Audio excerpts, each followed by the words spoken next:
Hello. I just got done with a 2 hour and 30-minute conversation between me and Johnny Kelly, Intertree on Twitter, about the governance parameters, specifically how we voted in the recent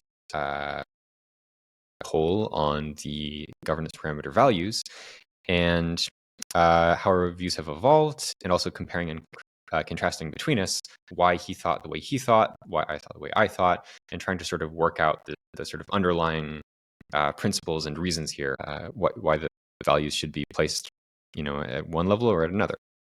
To clarify, when I say parameter values, this is essentially the quantitative value of the parameter, which determines how it behaves on chain. So for instance, for the vote threshold for a Treasury withdrawal, for the dReps, for instance, that's going to be, say, it could be anything from 0, well, I suppose not 0, but maybe 1% to 100%, and anything in between. And we get to decide, that is to say, the Cardano ecosystem gets to decide what that should be. At first, through this deliberative process that we're going through now, and then later on through actual on-chain governance using the governance parameter values as we set them in place at the beginning here. And nothing that either of us says in this video, including the multiple change positions that we make as we talk to each other, constitutes some kind of hardline position at all. And we're both doing this in part because we want to stir up further conversation. So if you are watching and you think, that's a really dumb way of thinking about that issue, it shouldn't be that way, it should be this way. That's basically what we want to happen. So, if you disagree, and or if you, can help us further our thinking and help the ecosystem further its thinking about the governance parameters and their values, please let us know. This is just one part of a two-part conversation because we couldn't get through the whole thing, given how many governance parameters there are and how deep the sort of system around the governance parameters is, their implications, and the principles behind how they work. So we are going to be doing a second installment of this conversation. I'll also just say my conversation here and this whole video, the publication of this video, has nothing to do with my role at OG. It's just something that I'm doing personally because I'm really interested in the topic, and I am a Cardano guy to a significant extent. So, yeah, I think I'll leave it there, and you guys can just jump into the video. Thanks for joining me, Johnny. It's great No to get problem you. there, Matthew. And just for some context for who I am, in case people don't know, Yes, we should introduce you. I'm in what's called the Governance Parameters Working Group that's reporting to the Parameters Committee on Intersect, members-based organization, which is a whole thing that you can join if you want as a Cardano community member and have your voice at least recorded. But yeah, so I'm in this working group, and one of the things we were tasked with was to write a report on the initial settings for governance parameters, how they'll be initially set up. And it was recommendations only, not final figures, just to give to the parameters committee. And we had to make a report. And originally it was going to be based on the SIP 1694 workshops of 2023. But when we reviewed the data, it looked like there wasn't really much of a formal collection method done during that time. There was plenty of discussions and plenty of ideas, but because it's now got to the point where there is an actual set of parameters and there are things to be set up, that wasn't really discussed explicitly in the workshops. So we decided to put a Cardano governance feedback form out there for people to fill in. And some did. Not as many as I would have hoped, but some did. And because they did, we're just talking about it, what the suggestions were. Both Matthew and I filled in the form. And as he's already said, we're going to be comparing our own suggestions and how we've changed our views over time after having made them. Yeah, I benefited a lot from actually just from this poll. So I know, there wasn't the participation was nowhere near the holdership of ADA, but Definitely not. Very disappointing. But at the same time, at least it existed, and at least we were able to highlight its existence, and it can be used as something to point to for educational purposes later. Yes.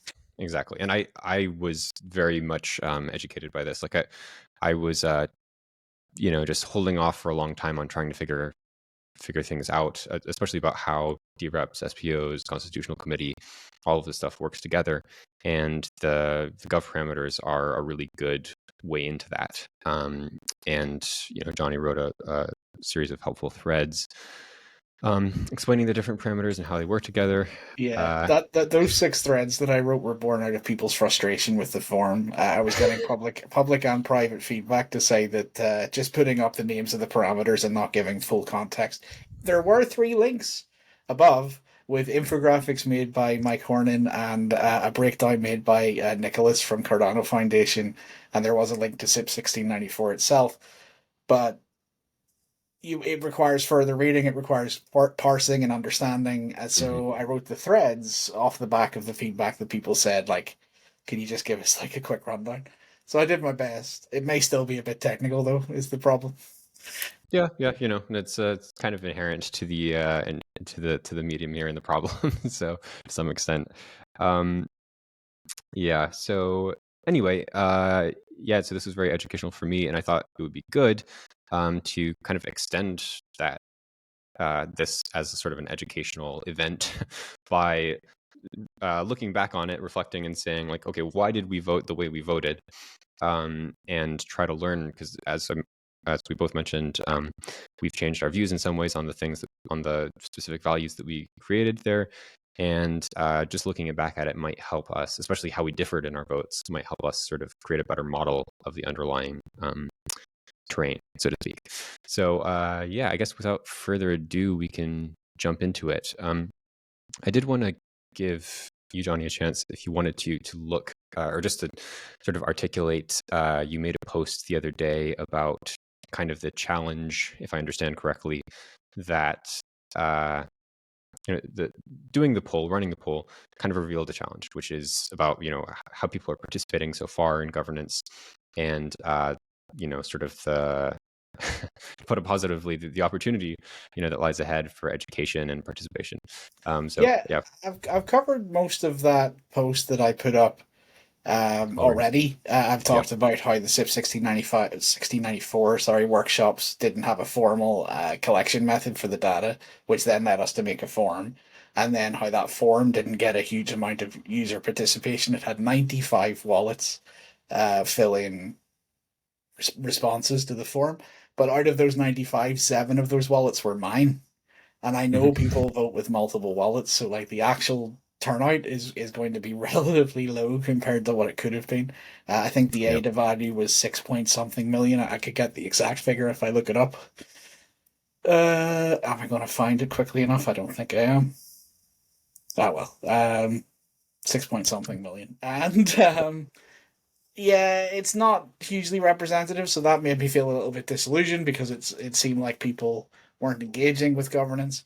But I brought that up actually to Charles Hoskinson in a Twitter space, Epoch's End, Mhm. in the last epoch there, and his response to my sort of disillusionment was, if you're in the middle of building a house, you feel like it's never going to get done and it's a mess and everything's all, you haven't got electricity and you haven't got a plastering up, it looks terrible, it's just beams and bars, Yep. right? You wouldn't So want to that live in a house that's being that built. that's the state we're in right now, and his Yep. argument was, over time, when we finish building it and there is actually something to move into, in the analogy, people can become dReps, people can interact with the system. Once that starts happening, then you'll get the participation. But Hmm. it still makes me feel sad that people weren't part of the building process. But hey, this is life. Yeah. Yeah, I mean, I think it's how it always works. You start out with a relatively small number who are willing to, for whatever reason, have the incentives to like get involved at that stage and figure things out, and then more people come in over time. Yeah, obviously, there, it's not a given, right, that these kinds of things succeed, but just the fact that we don't we don't get sort of the full thing that we would like on the first try also doesn't mean that it'll fail.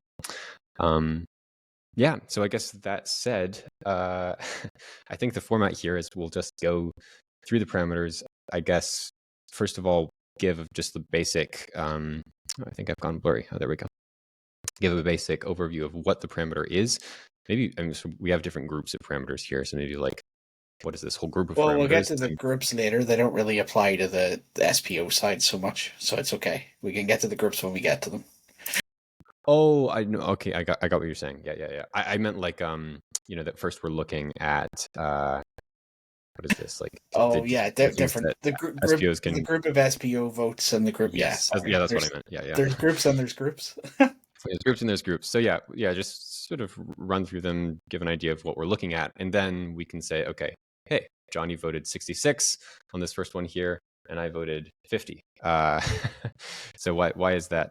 Okay, well, first of all, I'll define what it is. So this is Yes. PVT motion no confidence. PVT in this case just means pool. So like a stake pool in SPO, someone who delegate to already to get your stake rewards, they're going to have part of the voting system to contend with and to work with on a regular basis, but only in a limited amount of realms. And in this case, the first one is the no confidence vote. And what this vote is what percentage of delegated SPO stake should be reached for a decision to be made to say that the current constitutional committee, which is a whole other thing, the current Mhm. constitutional committee is not worth its salt and needs to be ousted, and governance needs to shut down temporarily while we rework it and decide who the new committee is going to be and start things up again. Yeah. So there's thresholds for that. And I had 66% and Matthew had 50%. Yes. And we should maybe also just say real fast what the three kind of branches of sort of government here are. So I'll say it, and then you tell me if you think I'm being accurate. So you have three groups. There's the Constitutional Committee, there's the dReps, and there's the SPOs. The dReps, we'll kind of see this worked out in the parameters, and we can sort of validate that whether this sort of works as a model or not. But the dReps are kind of the core of activity and drive in the governance. They are instrumental primarily in Treasury withdrawals and parameter changes, but are also involved in hard fork initiation and no confidence and just everything. I maybe not everything. Correct me if I'm wrong there, Johnny. I think they have a hand in. Well, actually, there's a thing coming that wasn't on the forum called the security group of parameters that only SPOs will vote on as like a potential veto if people are going crazy with things that would actually Yes. break security of the network. That wasn't around at the time that this survey was created, so that isn't on our list. But Yeah.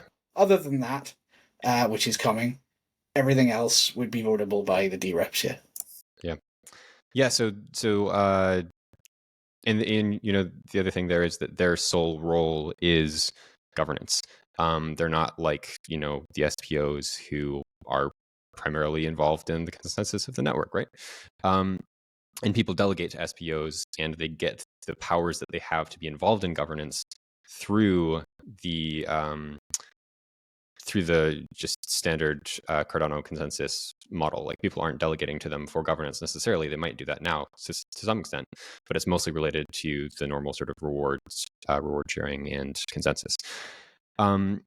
So SPOs kind of have that dual role, whereas dReps are governance focused. Yeah, dReps were created to get rid of this conflict problem where SPOs that you've already staked to for a long time for rewards only reasons and maybe additional tokens and things like that, like Hosky pools or snack. But if you've got incentives to delegate to a stake pool, then that might muddy the waters a bit for like political actions or who votes for what for specific governance parameters. You might not want to move your stake away from your SPO because you get these additional rewards. So this is a whole new branch of the governance structure set up solely for governance decisions, so that people can use their stake again, their ADA and their wallets a second time to delegate to people who vote explicitly and work hopefully solely on the political side of Cardano. And that's the beauty of a non-custodial staking system, non-bonding staking system. You can reuse it, which is very nice. So yeah, you can reuse your existing stake that you already have staked in SPO to also stake to a dRep and have those two sides covered. And hopefully not conflicting. Yeah. Yeah, and so basically the SPO group has incentives tied to just the continued consensus of the network, such that they're continuing to get block validation rewards, etc. Whereas dReps have their incentives just tied to at least the role itself. Like somebody might be an SPO and a dRep, but the group of dReps, the role of the dRep, is incentivized with and organized around governance. Then there is the Constitutional Committee. So that's the third branch. I don't know if we're referring to these as branches, the third group, the third kind of I've role. heard the term branches, three branches of government used quite frequently now. It's similar to the United States structure of things, right? So Yeah. the Constitutional Committee in this case, there's going to be a thing called the Cardano Constitution. It will be human readable, but it will also have automated guardrails set up. So there'll be some aspects of the Constitution that will be automatically applied. But in order to get to that constitution, this whole year is going to be about workshops and people applying to have workshops in their local country and being voted in as being delegates. And there'll be a final workshop in Venezuela, um, Is it Buenos Venezuela or Aires. is it? I think it's Argentina. No, I said Venezuela and I'm just wrong. Buenos Aires, Argentina. I don't know why I Yeah. said that. But yeah, so people will be elected as delegates to come from their home countries and go to that final Buenos Aires meetup, and a constitution will be made, and then will need to be further ratified by a community vote. And then once that constitution is in place, there will be a set of base principles by which Cardano operates, and it will be the job of the Constitutional Committee to interpret the human readable side of those things and vote on any proposal, because anyone will be able to submit a proposal in this system, provided they can provide a deposit, but we'll talk about that later. Yep. Anyone will be able to submit a proposal, and then the Constitutional Committee's job will be to determine whether or not that proposal is in line with the constitutional core values of Cardano that were pre-ratified. So yeah, that's an interesting responsibility. Yeah. Yeah. And actually, this is fascinating. So in a sense, I kind of see. And so the other thing that we're going to do here is hop back and forth with this Miro board, where we can sort of jot down some ideas as we're working them out. So you have these three branches here. dRep. I'm gonna see how badly I type. Oh, looks like I've had a stroke or something. You have SPOs and you have the CC, the Constitutional Committee. And in an interesting way, you kind of have, maybe we change this color. How do I represent this? It might not be a great way to do it. I kind of see the CC and the SPOs as this sort of more grounding force in a sense, and that they're both kind of put some limits on dReps and what the dReps are doing. On the SPOs have that limitation on the side that they're already like their incentive is tied to the status quo to some extent. Although they also want to see Cardano succeed and thrive, but they are, going to continue getting rewards, going to continue validating blocks if Cardano doesn't blow up, right? Whereas the dReps don't have any function if Cardano isn't progressing in some way, and so they're always going to be wanting to, I would assume, so this is maybe an assumption, but they're always going to be wanting to have some kind of progress, have some kind of movement. They're going to be, releasing funds from the Treasury. They're going to be, looking at parameters, etc. And SPOs will oftentimes be like, okay, this is great. Like we want to go into the future. We want to have vision, but also, is any of this stuff going to screw up, the fact that I'm currently getting rewards for block validation? Well, sadly, the SPOs won't be able to vote on things like Treasury withdrawals, though. That won't be their purview. Yes, yeah, I understand that, but so the thing is, though, SPOs can initiate no Well, confidence rating. ultimately, everything comes down to the SPOs having all the power, really, because they're the Yeah, ones who install the node and they're the ones who allow for a hard fork to happen so they can protest and stop things from commencing or changing or hard fork the network entirely. So ultimately, underneath it all, you got to make sure not to piss off the SPOs because they might yes, just completely change what Cardano is and go to Cardano Classic. yes, exactly. Well, so I'm probably confusing things a little bit then with this representation right now, but basically, yeah. So let's go back here. It's just interesting that you also then have the constitutional committee, which is also providing this limitation, but in a sort of like, as opposed to them referencing their economic incentive to continue validating blocks, they're referencing the Constitution, and perhaps maybe their sort of reputational, uh, you know, like their Well, incentive is the reputation. Yeah, that brings us back to the point of this first parameter is the no confidence vote. yeah. So So let's jump people, into it. so it's okay. So what it means is if people see that the Constitutional Committee have been ratifying and saying things are constitutional that are clearly not from the community's point of view, and they view the committee as having some form of corruption, let's say, then Yeah, this is the percentage of delegated stake to stake pools that would need to say, hey, no, stop, because you guys aren't doing your job properly. And as we said before, I voted for 66%, and Matthew voted for 50. yeah. So let's touch on that real fast. And So why did you? In case Danny's watching, I say voted, but it's the non-binding vote. It is not. Yes. It is a temperature check. It is a poll. It is not the final setting. So whatever came through in the survey is not just lockstep going to be implemented. Just want to make sure. Danny, hi. Yeah, yeah, yeah. To follow up on that real fast as well. Uh, the parameter committee, whenever it runs a poll, basically the parameter committee has one ultimate job, which is to make recommendations, which are accountable to be, like rational and auditable and well communicated. Uh, basically, it's providing this facilitation of a deliberative process, which helps then people make decisions. But it isn't making the decisions itself. So the parameter committee, if it runs a poll like this, it's gathering some evidence, and that evidence might be really, it might be very high quality, or it might just help us like learn some things about like how we need to continue educating or whatever. But it's all in the service of helping us get to a decision. It's not the decision itself. So that's just, yeah, that's something to sort of All the hammer home. boilerplates, all the disclaimers of the day have to be Yes, said. yes, But and repeated again and again. so Yeah. why did you vote 50%, Matthew? Let's get to the meat and potatoes. Yes, let's get to it. Okay. Well, first of all, um, 50% versus 51%. I'm not sure exactly how you're supposed to represent like Well, the idea of a majority, but what you're saying is 50.01%, I think is what yeah, you're saying, like just enough to get over half. yeah, yeah, yeah.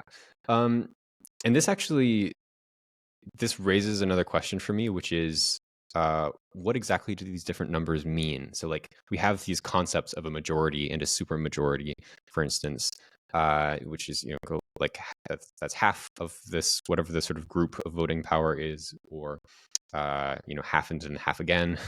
So three quarters. Uh, what exactly does that?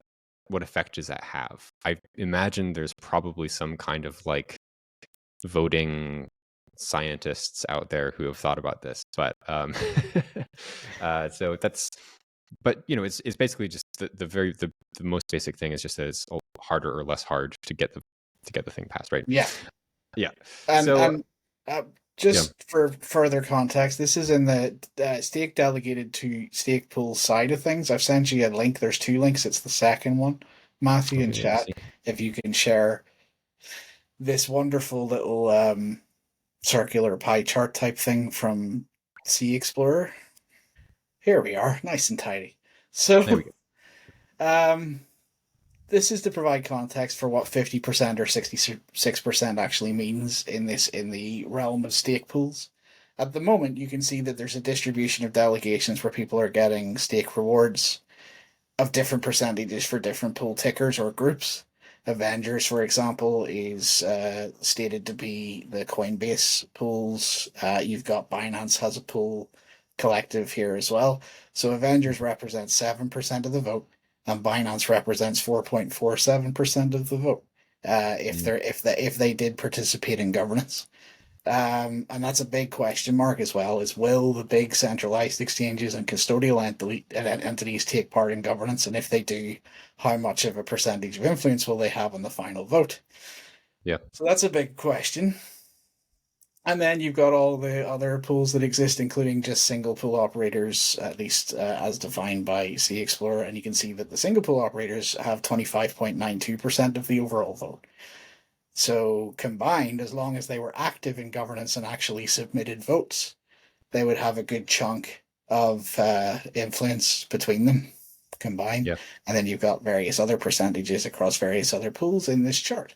So whenever we're voting or suggesting in the forum a percentage threshold, it's combined individual stake pools, what percentage of their delegated stake is the threshold to pass that type of proposal. And in this case, it's a no confidence proposal. And you said 50%, and I said 66%, and this is what we're looking at. So yes. And you know what? Let me also, I'm going to open up here the graphic from Mike Hornan, because I think that might help as well. Yep. Let me see here. Download.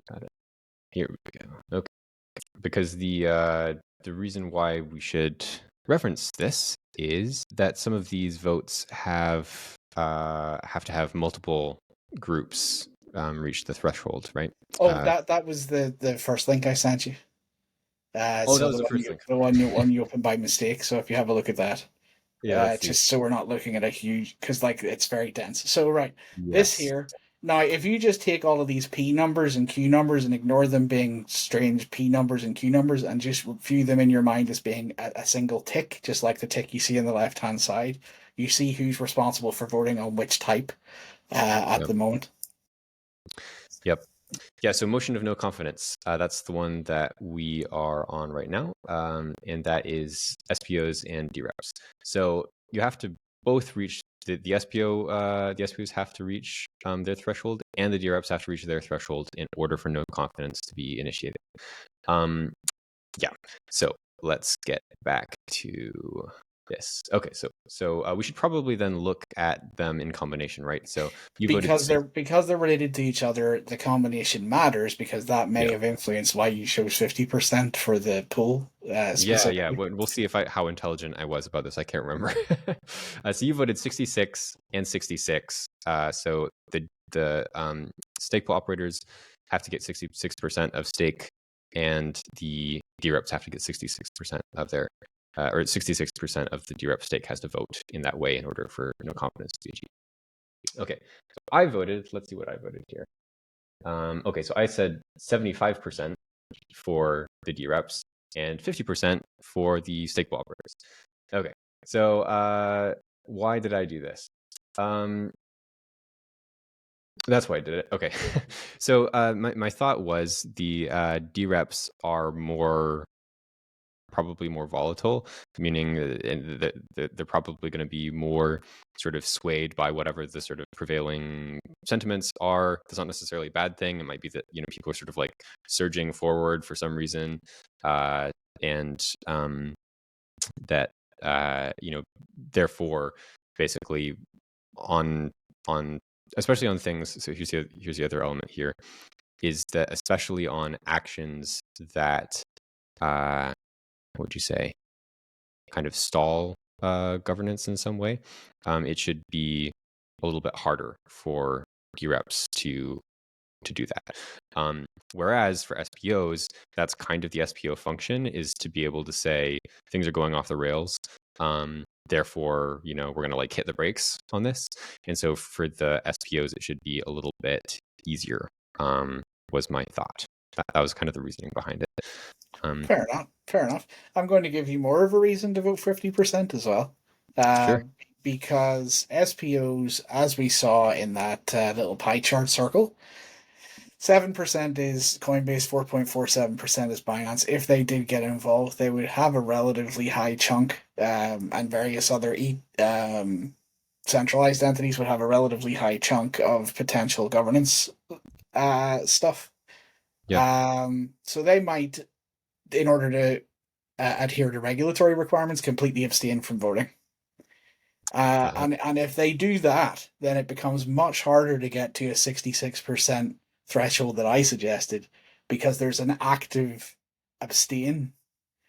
Well, the Oh. essential of abstain in the group of all the stake pools. Also, you have stake pools that have retired and still have sticky stake that hasn't moved away from its delegation to a now retired pool that will never vote. Mm, Also, you've got SPOs that would possibly refuse to vote on principle, yeah. especially because it requires the pool's cold keys to vote, and they may feel uncomfortable with actually regularly going to their offline node that they previously only used every 90 days or so, or if they Mm, need to change a certificate. Now they might feel more exposed to having to use their cold keys too frequently. So you get less and less of a potential representation of stake in the SPO side if you take into consideration these potential issues, or good things. Let's say if the centralized entities take their vote out, then that 66% threshold might be harder to hit. yeah. So what do you think about this as a principle? 100% is not 100%. It's fascinating that the SPO side is exactly as confusing as that, because it Yeah. seems so simple, but then whenever you think about it further, you realize that 100% of people probably won't be involved in the SPO side anyway for various reasons. Yeah, there's So, sticky state. and the percentage that is in these thresholds is based on the entire delegated stake, regardless if it's in a centralized entity or behind somebody who doesn't want to use their cold keys or behind a retired pool. So you have to take Yeah. that into account. If And there was remind an me, active way to abstain and have that count as abstain, then that 100% would get smaller, and you would yeah, vote within the quote unquote active stake. But that's not how it works. It is all delegated stake on the SPOs. So lower uh, thresholds might make more practical sense because they can actually be hit. yeah. So we should maybe even think of like 100%. Like we should maybe make for practical purposes think of like 70% or something like that as the total of active stake, because we But can imagine that potentially if something like if it were 30%. possible for SPOs to say explicitly, "I want to abstain and therefore want to come out of the count," but because that isn't possible, we can socially think that, but the system's not going to think that. The system's just going to look at all delegated SPO stake and look for a threshold percentage of that. So if we're applying this social understanding that 100 isn't 100, uh, then we Mhm. have to lower the thresholds relative to that. And that's where I've been a bit swayed from my 66% position, because it's like, how likely is it that we'll get to that, Yeah. given all of these other potential problems? Yeah. Yeah. Yeah. Okay. Great. Well, that's already a lot of insight there. But why the 66% number in particular? Initially, because I wasn't considering all those caveats, I was like, well, 66% or 67 is a supermajority position, and it shows that at least two-thirds of the SPO stake, at least, not the number of SPOs, because as we know, we'll not get political, but there's more stake to fewer number. You know, Yeah. the MAV is not equal to K, let's say. But Yeah. so um yeah, so my thinking was a higher threshold is better because it shows more of a consensus, and it makes sure that two-thirds of the stake also includes more of the single pool operators, because you need more of the single pool operators to bring you up over that line. Yeah. Um, but when you bring in that whole, like, there might be people who refuse to vote, there might be sticky stake to retired pools, there might be centralized entities, then it sort of slowly chipped away at me and was like, well, maybe 51 on the SPO Yeah. side. And then you have a much higher 75% on the dRep side, and that's because they're much more active as well. They're actually, their whole position is to exist as voting on proposals, where SPOs didn't start in that position. So they're going to be far more active. Plus, there is an abstain mechanic built into the dReps that isn't in the SPOs. So having higher thresholds does make a lot more sense because there's the people who actually want to vote. At least we hope. So yeah, I kind of like your 75% against my 66 on the All right. dRep side. Yeah. Yeah. Establish de facto effective SEO stake metric. Like a, so I'm making these orange ones. This is like things that we should maybe do. These gray ones are like notes, and I don't know. I guess the yellow ones are like objects. Yeah. Well, I mean, it's a big consideration. Like we, the big problem with all of this is we won't know the lay of the land until we know the lay of the Until it land. happens. So Yep. until we know who's active and who's willing to vote and what levels of stake we get involved in votes, and then we get to see that they actually regularly involve themselves in votes, then we'll know what thresholds could be set based on participation.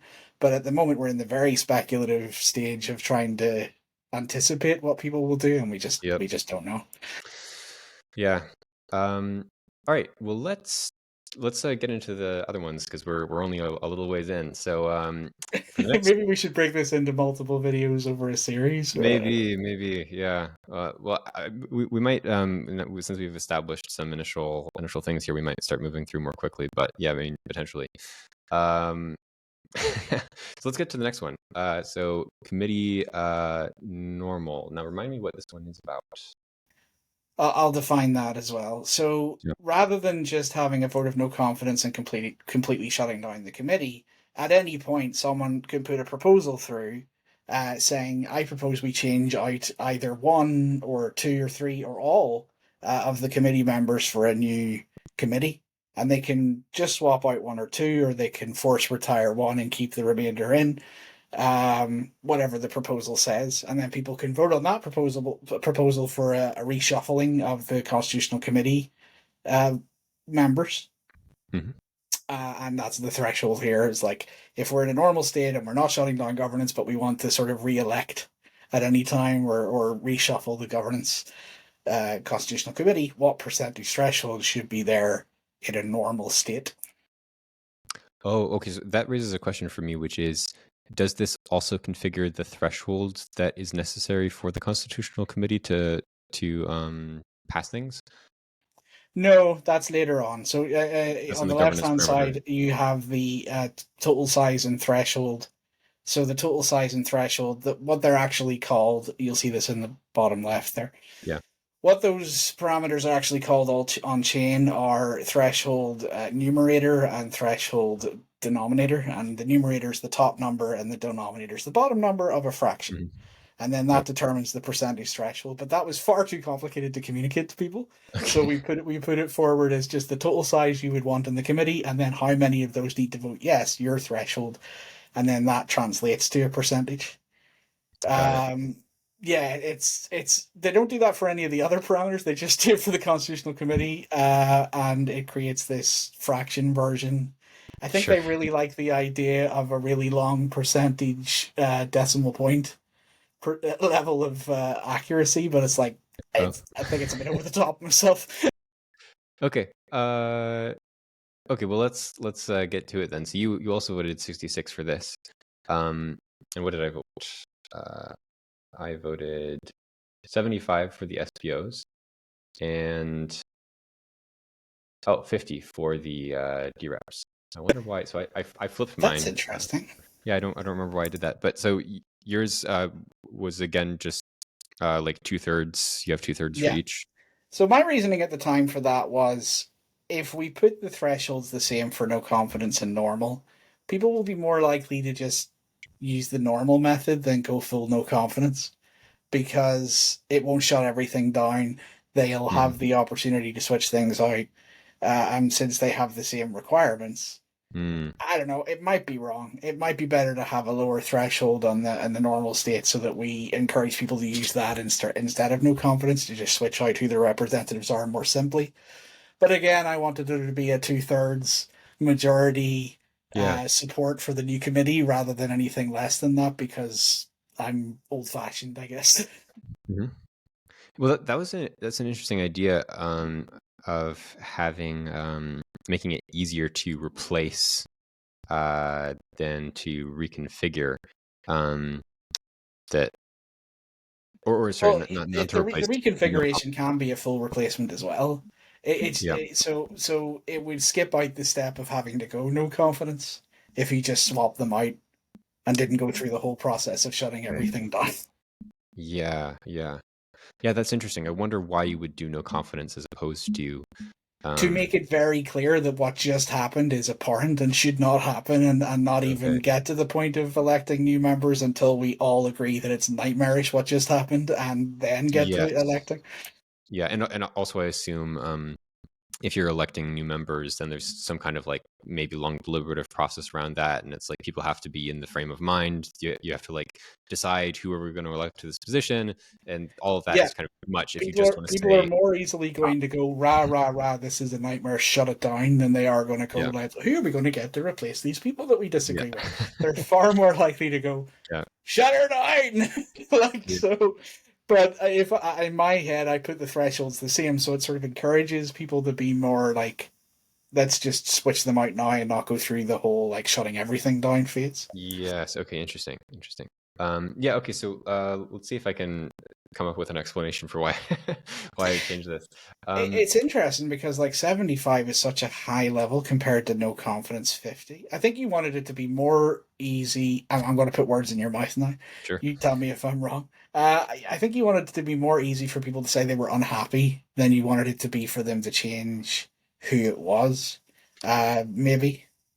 Yeah, that might have been the case. I mean, 'cause the thing is, I switched it though, so I made it more easy for SPOs to put them into no confidence, and harder for dReps, and I made it easier for dReps to Oh, yeah.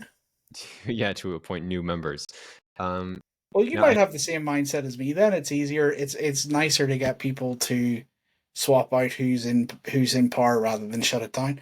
But then again, why 75 on the SPO side then? yeah, Because well, that's a much harder thing to hit. yeah, I think it was because okay, I think this might be it. So the dReps can basically the dReps need to work with the constitutional committee to like get stuff passed. The SPOs don't necessarily have to be involved in that. So like the SPOs step in when the constitutional committee and the dRep group, that little pairing, when that starts doing stuff that they think is bad or wrong. So basically they can step in and say like, okay, we're shutting this down. But they shouldn't necessarily, I think this is making sense now, they shouldn't necessarily be involved in like all of the conversations between the constitutional committee and the dReps just like day to day. So for that like sort of operational and potentially political squabbles around exactly how dReps do their thing, and then constitutional committee kind of limits that. That can be up to the dReps basically. Like the dReps, if the dReps are like really unhappy with the constitutional committee, they can. It's better for them to they can reconfigure it by saying like, okay, we need somebody else in there. These people are like being too stringent or something, or too loose maybe.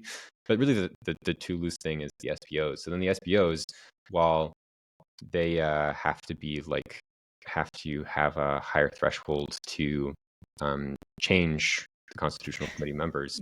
Um, The problem with that theory, and it's an interesting theory, the problem with that sure. theory is because they're combined and they're both required to pass. Oh yes, So yeah, you'd end up in a situation where you would never really change the normal constitutional committee state without going into no confidence, yeah, because the SPOs would find it much easier to shut things down than they would to switch things around. And yes. because both have to pass, you've created a situation there where it might never happen. So that's a shame. Yeah, yeah, yeah. Yeah, I And think I'll argue that my 66% may also be putting it in a position where it might never happen for SPOs because of all the reasons we gave: sticky stake, centralized entities abstaining, yeah, people not wanting to use yeah. their cold keys. Well, yeah. So, so, So so maybe for the purpose of this, let's just assume that we're going to adjust all of our thresholds down to whatever. So this is we're looking at yeah, kind of like the effective level here. But yeah, so I think that probably that then I need to reconfigure that my opinions there to account for obviously the fact that like for the interactions between these, because I do think there's something interesting about like having different thresholds for different groups to like configure basically their role in the governance, but it does change when they're the effects of those configurations change when they're combined in certain ways. So it's quite complex. But it's yeah, incredibly complex, which is why I understand why there wasn't a huge turnout to this forum, yeah, because you have to think about this interacting with this, and this also being a third check sometimes to verify something, and it's just a bit overwhelming. And I can yeah, see why people don't pay attention to their governance structures, yeah. especially since even whenever I made suggestions, I've since been convinced out of them. Mm, You know, because yeah, I understand that the dynamic might be different than I initially thought. I'm going with very simplistic, like, well, two-thirds majorities are great, but I'm not thinking about the actual makeup of the system and how difficult it yeah, would be to get there. yeah. Which makes me think we should maybe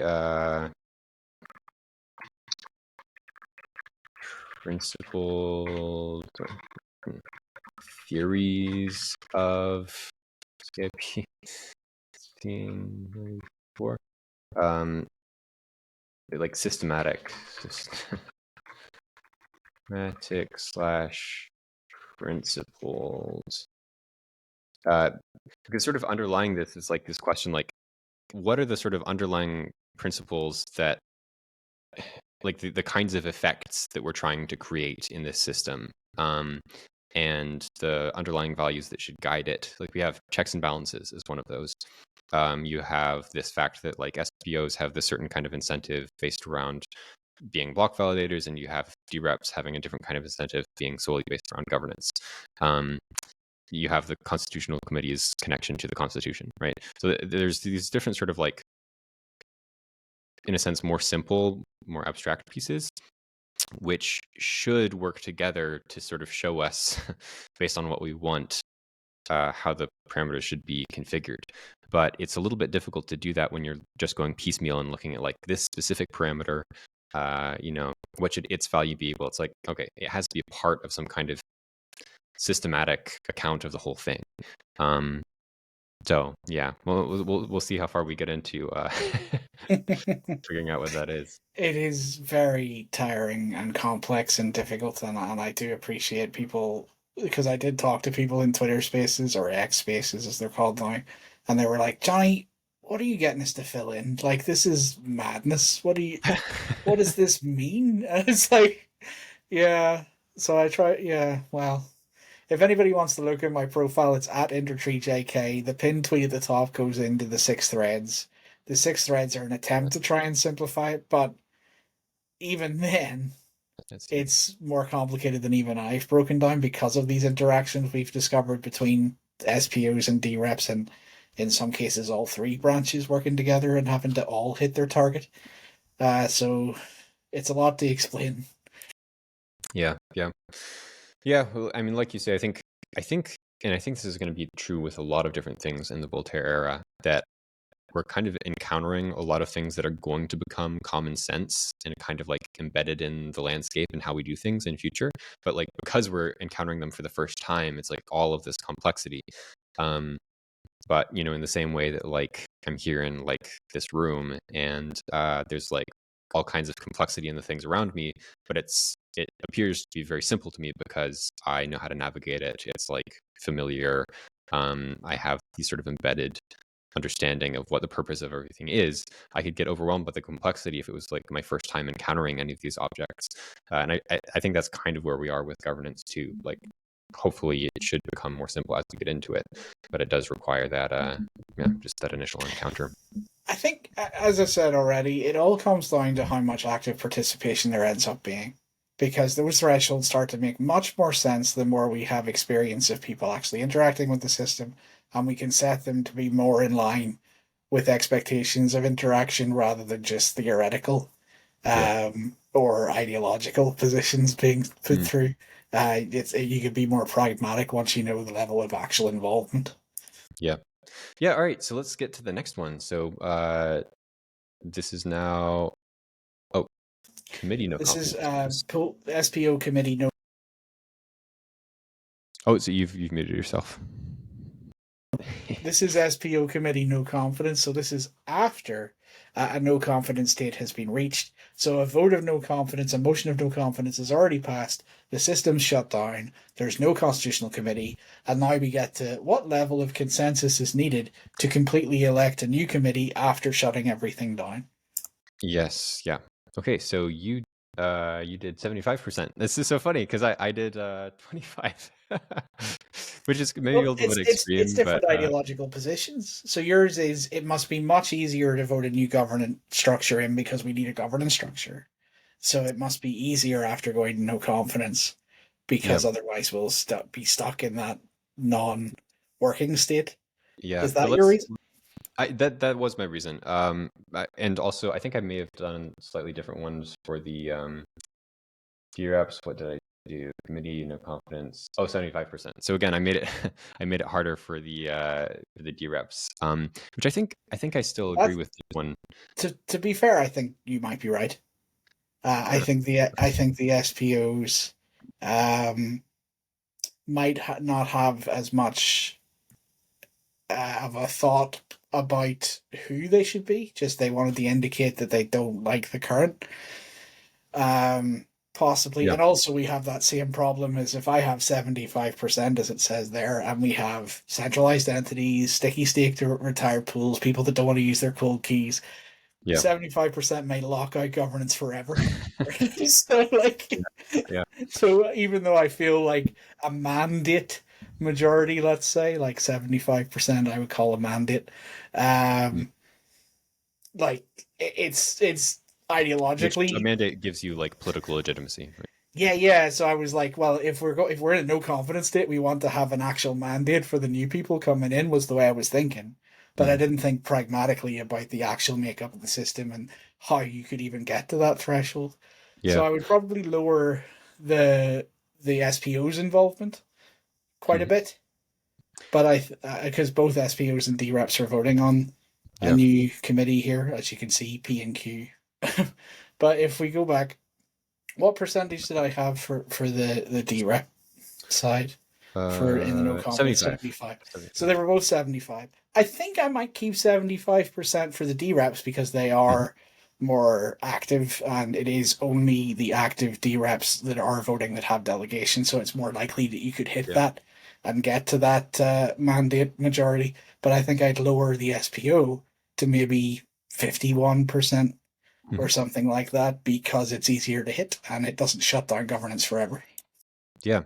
Yeah. So I think we're pretty similar then there. Although I maybe 25% is just like way too low. But I think because it has the It's be- difficult. Mhm.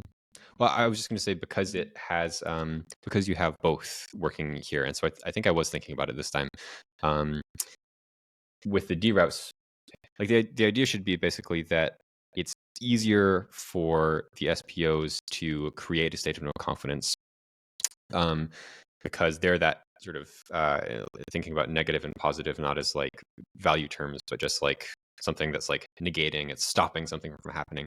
So they're the sort of ones that come in and stop things, um, and that's their kind of main function. And so that should be easier for them, uh, and it should be, well, I suppose in that case, then the dReps should also be like relatively easy because they shouldn't be able Mm. to block it. But uh, on creating a new committee in this state, basically the SPOs may not be that incentivized to do it because they're going to be more okay with the status quo of just continuing to mint blocks. Like it overall, like long term, it might be a problem for them because then governance stops and like it's damages ADA's price over time.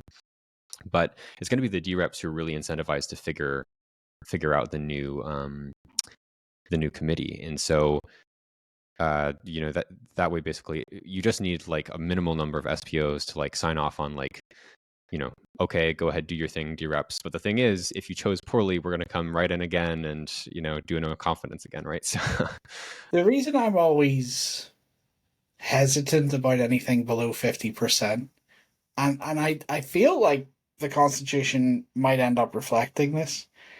It's just it's very muddy water whenever you say a minority can pass something. I don't yeah, know. It makes me feel uncomfortable. It's just a personal feeling. yeah, Um, but I get your point. I absolutely get your point. They have a less vested interest, perhaps, as the dReps would. yeah. Which I Again, think I very much agree with you on that, but I think I maybe agree for like positive changes. Whereas this is just like getting the ball rolling, so to speak. Like we well, just need here's what I'm thinking. yeah. Someone puts up a proposal during the no confidence state of a new committee, right? And 74%, I mean, this won't happen because you're not going to get 100 ever, but let's say in this hypothetical scenario, 74% said they weren't for the new committee, and Mhm. 26% said they were, and it passed. Does that feel right?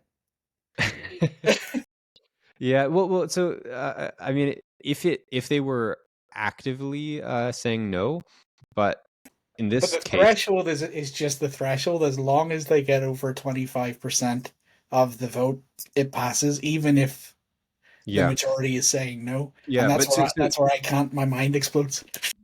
yeah, I get that, but my thought is I'm combining it with the no confidence.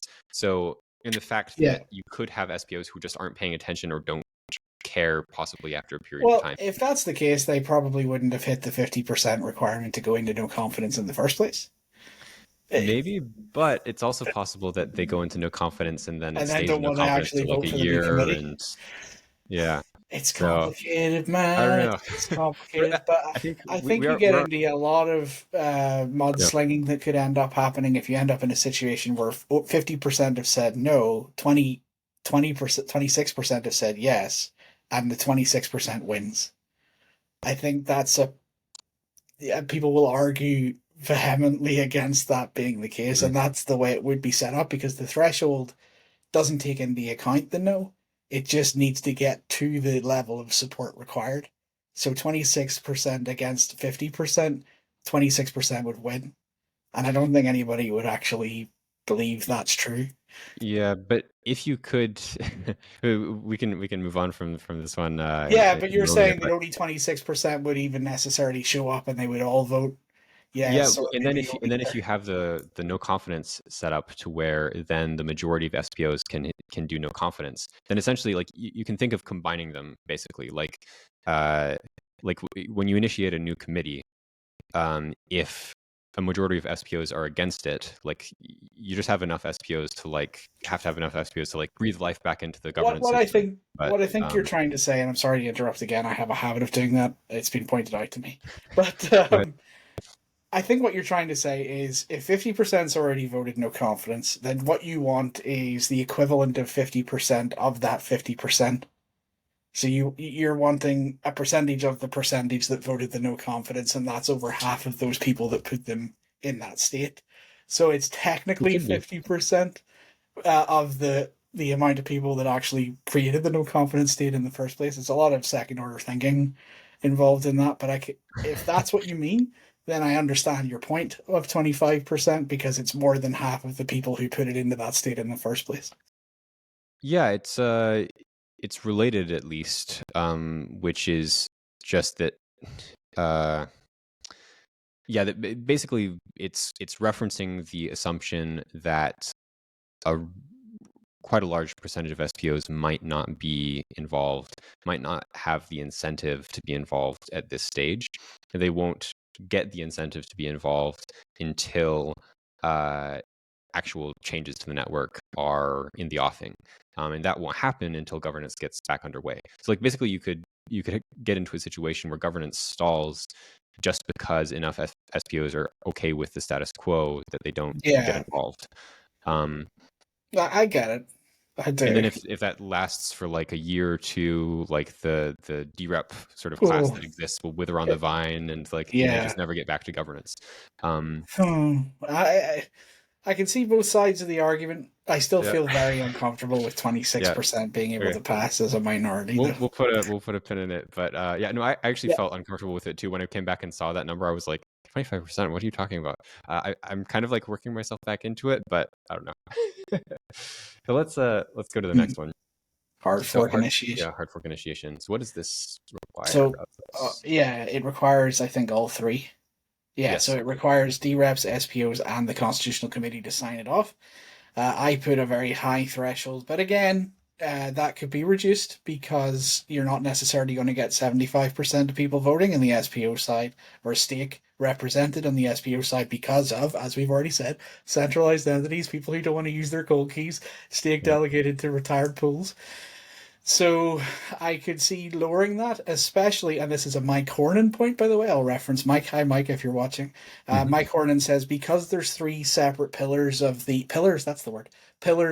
governance structure, having to decide this, you can have a lower percentage on the SPO side of, say, 51%, because it requires three separate entities or realms of governance structure to sign it off. And at least one of those three are going to be like, well, we can't do it yet. One of the reasons we wouldn't be able to do it yet is because there might not be enough hard fork supporting nodes actually installed at the SPO level. Yeah. So one of the suggestions that came out of the governance parameter working group was, if it was put into the constitution itself, that it was not possible to institute a hard fork until there was enough software support that supported the hard fork. Then it would never be possible to trigger a hard fork until that software support was in effect. And then that gives the Constitutional Committee a method by which they can say it's not constitutional to do a hard fork just yet because we don't have enough software support, and it means we don't accidentally, literally hard fork the network and create two separate Cardano. Yeah, that's very important. You wouldn't want to do that by mistake. Kind of all I've got to say is I am willing to reduce my 75% down to 51% after Mike made the very good point that there's three sections, and you could put it in the Constitution itself that as long as the software support is there, it can be initiated, but if the software support isn't there, it can't. Yeah. Where's the parameter here for... Oh, okay. So the down here is the threshold. This is the threshold for any decision. Is that right? So the threshold is, as I said before, it's the percentage that comes out of the total size versus the threshold amount. So in my example, I have 11 members, right? Mm-hmm. So that would be 1% would be 0.11. So 7 members divided by that 0.11 would equal 63.636363% of the Constitutional Committee would need to say that something was constitutional in order for it to be a ratified proposal. So that I'm saying 63% should be the threshold for all, or 63.6 should be the threshold for all Constitutional Committee member decisions. When I say 7 of 11. Yep, got it. Okay. Yeah, because I was just wondering if there were separate thresholds for each, but then... No, there's one threshold requirement for all of the different proposal types whenever the Constitutional Committee are involved. There's only one. Yeah. All right, that makes sense. So let's see, what did I vote on this? What did you put for hard forks then? Yeah, so 75% for the SPOs. Again, that's similar to just the point of, I wasn't thinking about like having... No, neither was I. But yeah, they just need to they just need to obviously the SPOs need to be behind it in order for it to happen. And so if you make that vote when like only a little over half of SPOs are in agreement, that seems pretty risky. But this is where Mike would again come in and say, but because there's 3 pillars and because the SPOs might not all vote anyway, it makes sense to make it lower in the SPO side to make it achievable to get to a hard fork, because the other 2 sides of governance will make sure to do that sense check to prevent something terrible happening. Yeah. Although I think for the SPOs, I mean, like basically, I would think you'd want it to be not 100%, definitely, but like high enough that there isn't really a viable world in which a lot of the SPOs are gonna try to do a hard fork and do a Cardano classic, right? Yeah. Well, That's the thing is, they might show some soft consensus by the fact that they've upgraded and installed the hard fork supporting that's true. nodes.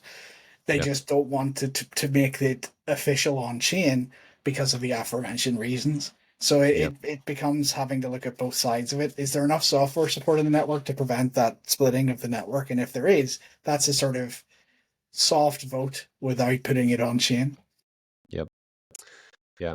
Oh, you know what? This actually just made me think of a potential solution to the like lower than majority vote thresholds idea is um, when you have two different or three groups that are required to make a vote, as long as, well, basically, if you have lower than 50% for one of them, but you have higher for 50% for another one, you're basically saying that this is mostly a decision that that one group should be making, and the other group is just there to be like, essentially they have like it's basically like you almost have to have like a super majority vetoing it in order for it to stop if you have it at 25%, because essentially what you're saying is, But they don't veto it. That's the problem. The 75 versus or 74 versus 26 doesn't veto it.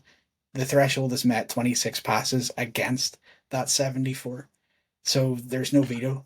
And well no, that's the problem, because even mm, though it looks like you could veto it with a majority, you can't. It's just, have we reached the threshold of yes? Yes, we have.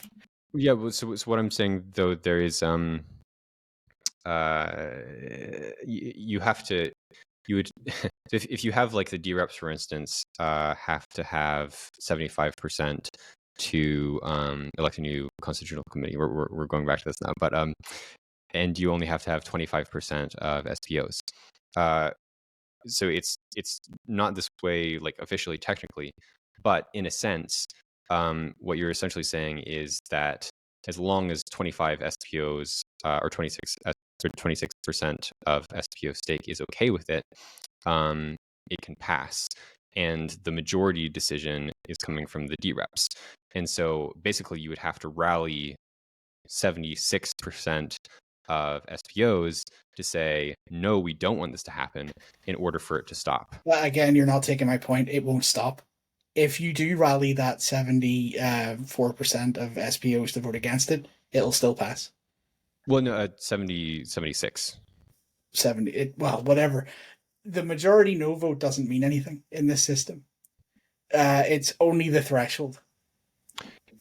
Yes, but but We're if going you, around in a circle now. we're running We're in a in a circle, circular yeah. conversation. So, so if though you get 76% of SPOs who don't vote yes on this, Oh, then it fails to meet okay. the threshold. Sorry. I understand now. If you don't get more than the 25% saying Yeah, yes, yeah, there we go. Sorry. If you don't yeah. hit the threshold, which is always the case, if you don't hit the threshold, then yes, you Yeah, haven't hit it, so it doesn't pass. yeah. I was saying Uh, it in a confusing way. yeah, you were saying it to make it sound like they could veto by having a majority, which they can. They would have to be more than the over. Anyway, it's a complicated system. Governance is hard, as Adam Dean once said. Yeah. Yeah, but so if you could basically convince 76% of SPOs not to vote yes, meaning that you were then I love the creating. wording. I mean, the wording I would say was, if you can't even get 25% of SPOs to vote yes, True. Yeah, then they won't pass. So that's their veto, yeah. because That's their veto. they're voting with their lack of a vote. Let's say. Yeah. Okay, so anyway, sorry, I confused things. Let's get back to It was hard fun. fork. I enjoyed it. Don't worry. Yeah, let's get back to hard fork initiation. So 75% and 75%, but you would now move that down to 51% because of the way that the different groups balance against each other, Yeah, and you can have the constitutional committee have a make requirement. sure that the software support is in place, and Yeah, if they did that, then it could be a constitutional committee decision to say we're not ready yet because it will break the network. It's in the Yep. constitution. We don't break the network. Yep. Yeah. So what did I say for this? Proper initiation. So for the dReps, I said 50, and for the SDOs, I said 75. What is my constitutional committee? Aha. Okay, so now we see my configuration for the constitutional committee real fast. Oh, Yeah, so I said 3 minimum size. So, well, actually, total is the maximum number of members that there can be. Is that right? well, uh, oh, it's complicated. What we did on the forum was an analog for people that more better, have an understanding of what they would want. Yep. But there's technically not a limit. Oh, there's not a limit. Okay. I don't think so. But what we did was we put it in there's a numerator and a denominator, and there's a Gotcha. minimum, Okay. but Okay. there's no Okay. maximum. But Yep. we wrote it this way to make it easier for people to think about. So we were like, what would be your total amount Yep. of constitutional committee members in an ideal state? You have 4, and I have 11. Yep. Mhm. Yeah, and it's basically kind of arbitrary. My thinking around the constitutional committee is, it should be a relatively small number of people who can be assessed for their reputation, and not just assessed, but whose reputations are kind of on the line for how they guard essentially the core values of Cardano as articulated in the Constitution.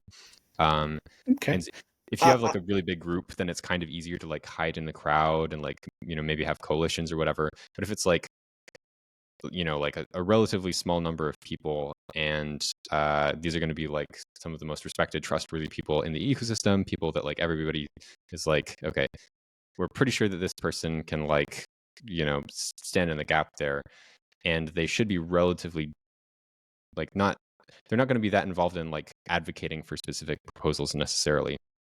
They're more going to be like a general figure that like provides guidelines and limitations. And so this person, my assumption would be that kind of profile is they have a lot of reputation, they have a lot of stake in their reputation in the ecosystem. So they're really not going to want to be irresponsible basically in this role. All right, we're back. So where were we? Oh yes. We were talking about the constitutional committee. Oh yeah. Yeah, so you were making a point about a smaller representative sample being harder to corrupt. Yes. Yeah, exactly. Which is interesting, right? Because in this case, like centralization would at least with this argument, and the thing is, centralization of this very specific group with a specific role would actually help them to work better. So if you, like I was saying, if you have a much larger number of people, basically the reputational effects of going into a no confidence state are going to be much lower because you're just a part of this big group. Whereas if it's like a few individuals, whether that's organizations or individual people or small groups, it's going to basically have more prestige tied to that position. Also, though, with a big downside, which is that if you get into a state of no confidence, it means basically that you've lost your reputation in the ecosystem. So that's my thinking on kind of the smaller number there. I have some counters. Yeah. So my counter to your thinking is it's very likely, at least in the initial phase, in my opinion, that a constitutional committee member doesn't necessarily need to be an individual. It can be an organization. And it seems very likely to me that in the initial phases, 3 of those are going to be IOG, holders. Emergo, and the Cardano Foundation. And Yep. if those 3 are represented out of your 4, and you only have one community-based constitutional committee member, there could be cries of, well, did we actually decentralize governance, or did we just keep the keys in place that were there before and add only one community member? Yeah. So Yeah. that's why that. Well, I was going to say that that's an interesting question. Is the key system? Because in a sense, I don't know. So I'm hesitant, Well, and obviously, yeah. Go ahead. what you're hoping, what you're hoping, is that people do their job properly, and they actually read the Constitution in good faith, and they interpret it in good faith, and they vote in line with the Constitution in a way that everyone agrees. And if you have Sure. 3 out of 4 here, and those 3 could be IOG, Emergo, and the Cardano Foundation, and the 4th could be a community member that dissents, it's going to pass. So, Yeah. have we decentralized the governance structure if we end up in a position where the 3 entities that were there before Mhm. continue to be the 3 entities that Yeah. can make ratification decisions? Yeah. Yeah. So Well. that's why I had a higher level of participants. Yeah. Yeah. I mean, so obviously there's some potential that I'm biased, given that I work for one of the Genesis key holding founding entities, right? And by the way, I should just say, as I didn't give this disclaimer up front, I should maybe I'll like edit a disclaimer in at the beginning. Like, this video has like no connection to my role at IO, except for the sort of the Matthew's environment. opinions are his own. Matthew's opinions are his own. Yeah. So, uh, yeah. So I mean, this is maybe a good place to bring up this kind of idea I've had, which is that, in a way, and again, you could put this negatively, which I don't even think it should be. So you have some people who, for instance, talk about governance in what I think is kind of an not just unrealistic, but what would you say, like sort of superficially optimistic kind of way, where they I think the word you might be looking for is idealistic. I don't know about idealistic, because you can have sort of like ideals and still I don't know, be kind of like hard-nosed about it. I think Extremist? maybe extremist, but I think just kind of like almost Hard line? hard line could be right, but I think sort of the practical outcome of it, it seems to me, is basically demonstrating that you don't really have an interest in the process or in the thing, or the system occurring, or in the question. I suppose you don't really have an interest in the question because of how disconnected the proposal is from the system itself. So I think people can have good motivations when, for instance, they say something like one person, one vote, or something like this. But in my view, that essentially breaks and is just disconnected from the whole incentive structure of a proof of stake blockchain. And so that kind of has this slightly, like, in my view, kind of uninformed, idealistic and uninformed view of governance, which doesn't really connect with the reality of it. So anyway, my thought here is that kind of what CIP 1694 does is it takes essentially sort of the roles and the sort of like political setup, in a sense, of Cardano governance as it exists today, and it sort of gives it agency, gives it the ability to evolve and push itself in a new direction. But it isn't a radical, in a sense, like you're not sort of flipping a light switch and causing, a sort of categorical change to the way that Cardano works. What you're doing is you're giving sort of the stakeholders in the system sort of a boost in their maturity, a boost in their ability to act and to evolve the system. And so you see that with SPOs. SPOs obviously are, ultimately have control over the system, because if they, altogether at least, decide that they want to, fork to a new way of doing things, they can. You have also this kind of group of, like, say, maybe influencers, is maybe a slightly derogatory way of putting it, but people basically who are thought leaders, people who have a lot of influence, who sort of give vision and help the sort of community as a whole, the ecosystem, make decisions and have a direction. And I kind of see that as dReps. Like they're not necessarily directly tied to consensus, but they have a lot of power in how the average ADA holder thinks about what the right direction is. And so that's kind of that role. And then you have the Constitutional Committee, which is basically a group that is focused on, what would you say, sort of like the continuity and sort of essential, like the essentials of Cardano existing and continuing on into the future and being realized in the structure of Cardano as it comes about through the actions of the dReps and the SPOs. And I think that Constitutional Committee role kind of is like, has existed in the past with IO, CF, and Emergo. Now it's moving into a stage where that role that has kind of been implicit can become explicit, but it's not something where the members of it necessarily will continue to be the same members. Like you could have other groups that come up, other sort of figures that come to have that role of sort of, reputational, both reputational stake in a sense, like, because if their reputations are broken, then it's really bad for them because they're presumably very invested in this ecosystem, right? So over time, that could be a whole different, splay of potential organizations or individuals who are involved in this thing we call Cardano. But it does make sense to have that sort of transitional period where the founding entities play that role, but they can be replaced, and they're sort of measured on their merits. Yeah, but I don't know. I do also, the point is well taken that they should also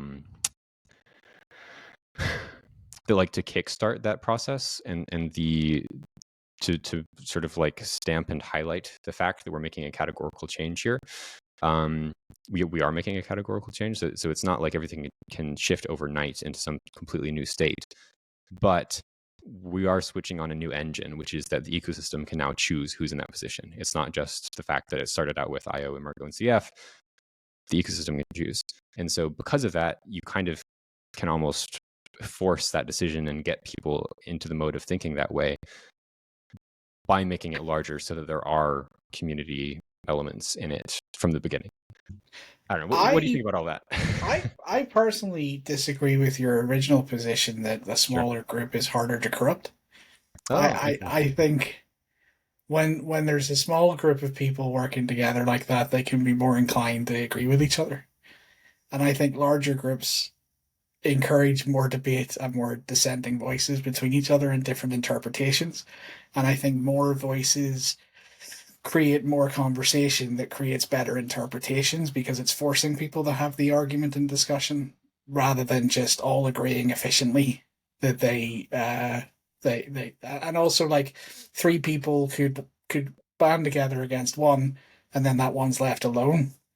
But if you have an odd 11. number, if you have 11 as in my suggestion, but if you have an odd number, then you're going to have to tip the scales one way or the other to, it feels, to my mind, it feels more legitimate. It feels more authentic that they'll actually discuss the interpretation of the human readable side of the Constitution. Yeah. Well, I would be inclined to make it. So my inclination after, so I kind of rambled there for a bit, but it helped me to sort of come to a clear view, which is I do think it's important to have from the beginning some kind of ecosystem, and not because the thing is like, and this is how it has to be. I believe it has to be if governance is to work, that IO, CF, and Emergo become effectively, where governance is concerned, in a sense, standard members of the ecosystem, which is to say that they're judged by the same rules. Which is why I would put them in the minority in the Constitutional Committee rather than in the majority. Yeah, okay, that's an interesting point. So I definitely agree that there should be um, some essentially new blood in that group right at the very beginning. And you're saying that not only should there be new blood, but the new blood should be the majority of the people in the beginning. Because it will encourage levels of conversation that may not have been had before, because Mm, there was a methodology that was done when it was just those three entities. And the argument back against me would be that those dissenting voices would have happened within those entities themselves anyway, because they're an organization being represented, and they would have all these debates in their own meetings, and then they come to a consensus on what the vote's going to be.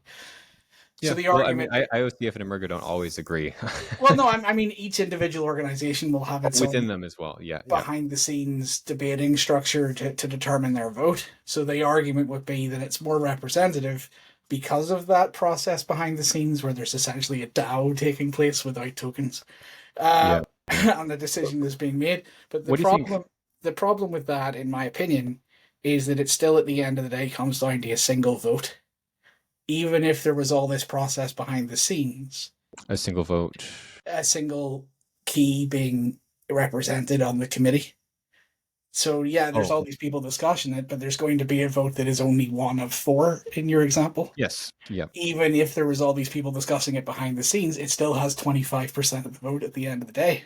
Hmm. Yeah. So they have an outsized influence, in my opinion.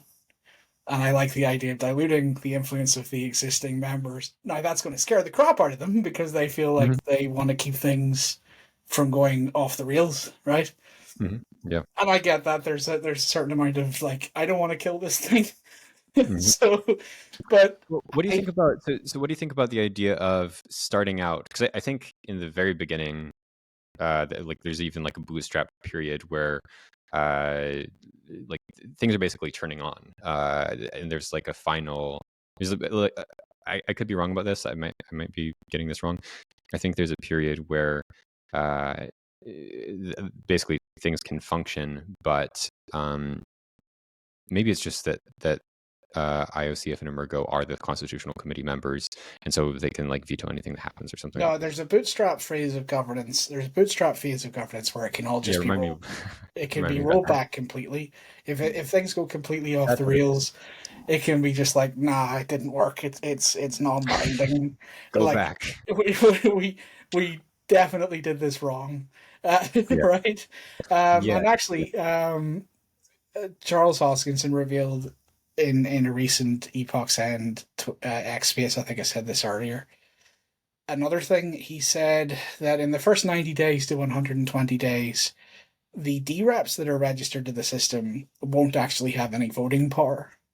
And it will just be to give people registration time, so that Uh, we can see the lay of the land and how many people actually did sign up as dReps and how much delegation they did yes. Yeah. attract before even voting. Because then earlier we talked about we're speculating on everything, and we don't know the lay of the land, and we don't know what the actual distributions are and how many people are actually Yep. active. Yep. So that helps with that, because then you'll know how many dReps have registered, how much delegation they've got, what percentage versus auto abstain Mm. there is.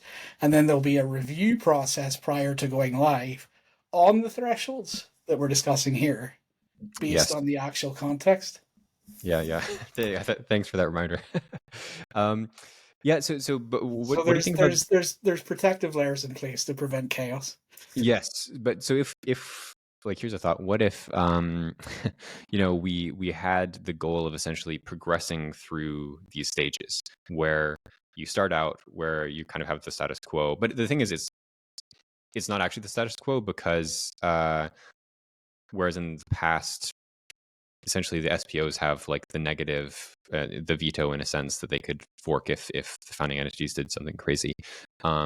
At the Or moment, the just founding, refuse the upgrade and keep things as they are, which happened once with the yes, catastrophic event. yeah. Although I When, think there's some parameter changes that don't require the same kind of mechanism. Like you basically well, SPOs would actually have to actively fork away. yeah, Um, but in this instance, they didn't upgrade it to a version as a yes, Cardano node because there was a bug that caused something bad to happen on the testnet, the legacy testnet, that made it defunct. yeah, And they refused to upgrade the nodes until the bug was investigated and fixed. It was investigated and fixed, and then people upgraded, and then the hard fork occurred. Yeah, So that was which was a great test case, right? Even it was wonderful, yeah. yeah, because And we people only think lost the that like test net, and we didn't lose mainnet. So that's everything did what it was supposed to do. Test net was yeah killed off by mistake, but wonderfully because it didn't destroy anything that we hold dear on mainnet. So yep it did its job. yeah, and sometimes people say like or not people say, but people sometimes think of Voltaire as though, and governance as though it's like something that's in the future, and again, this idea that it's like a light switch, and that any kind of sort of like gradualness is somehow like, I don't know, creating like a what would you say, sort of Temkin village or red herring or something, like it's not actually happening, it's just a gradual step. But we actually have governance right now, and we've have had in the past, in the sense that there's these dynamics between the Genesis key holders and the SPOs, etc. But so anyway, if we sort of move from that state into a state where now it's not the Genesis key holders who are sort of driving governance, but it's the dReps, and then the SPOs have a negative function, and then finally, at the very end, the CC, once, in a sense, that political mandate has been created, so then the CC is accountable, basically, to have to be really reasonable. Like, if you're going to try to block things, you have to be really, really, really reasonable about it, because you already have the dReps and the SPOs who have agreed about this.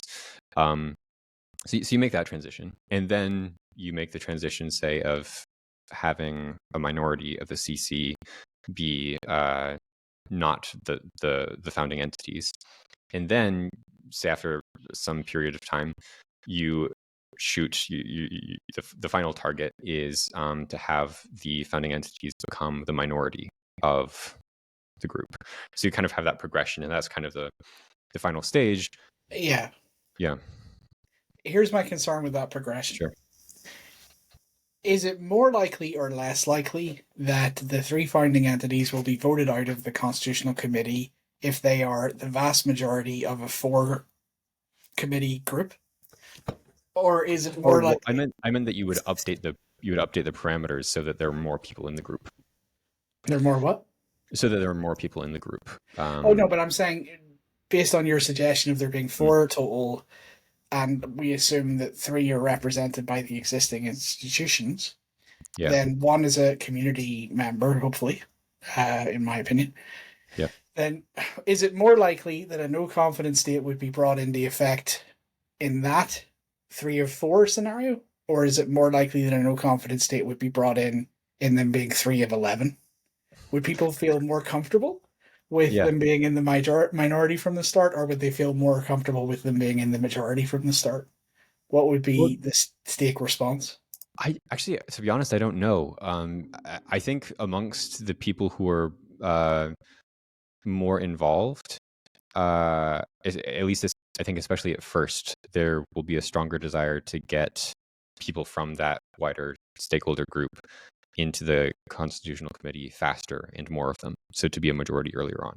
I think that the average ADO holder might, this is just a complete speculation, but might be more sort of conservative in the sense that they're like, I don't know, like they don't. So, are you saying you view it as radical to have community representation at the Constitutional Committee level? No. But what I was saying just now is not that you would hope over time that the founding entities would get moved out, and like ecosystem people would be moved in. I'm saying I feel personally that it's more likely that they would be voted out if they were the majority of a small group than it is that they would be voted out altogether if they were the minority of a larger group, because people would feel okay with them being represented in that committee as long as they weren't the majority controller. And then they'd be like, oh well, I mean, they need to have a presence, but if they're 3 of 4 and they can work together to get to 75% of the vote like that, if they do work together, which you say they don't always do, which is fair. Yeah. But if they decided that now that they're in this position of being 3 of 4 and the fourth is this other entity, they might be more inclined to work together than they were before. Yeah, and my position is just it's more about for me. It's more about the optics of it. It looks that's important. A certain way. It looks like they're trying to make sure they can maintain more control at the beginning, and there may be some that feel that's a bit oh, well, hang on. Where's the decentralization in that? So, Mhm. that, but again, that's me as someone who is heavily involved and actively interested. Most people don't seem to be heavily involved and actively interested, so Yeah, yeah. it may be a completely moot point I'm making. Yeah, well, yeah, and I mean the other thing is like I say, but me being like at IO, I don't have the same like all of the same intuitions and I think just intuitions and perceptions, like because in some ways, I might be slightly oblivious where like I just feel like just like another member of the community, right? But the perception amongst people out in the ecosystem is that um, you know uh, One of the more colloquial terms for the three founding entities is the three kings of Cardano, for example. Yeah, yeah, that kind of thing. Like I hear that, I'm like, what? But yeah, no, I get it. I get it. So And yeah, anyway, I understand your position though, and I respect it. You feel like mine a is a small, gradual change. Like we start yeah, smaller kind of like and the then D we move up. parameter eventually going away, right? Yeah, like that. Yeah. Yeah, like that.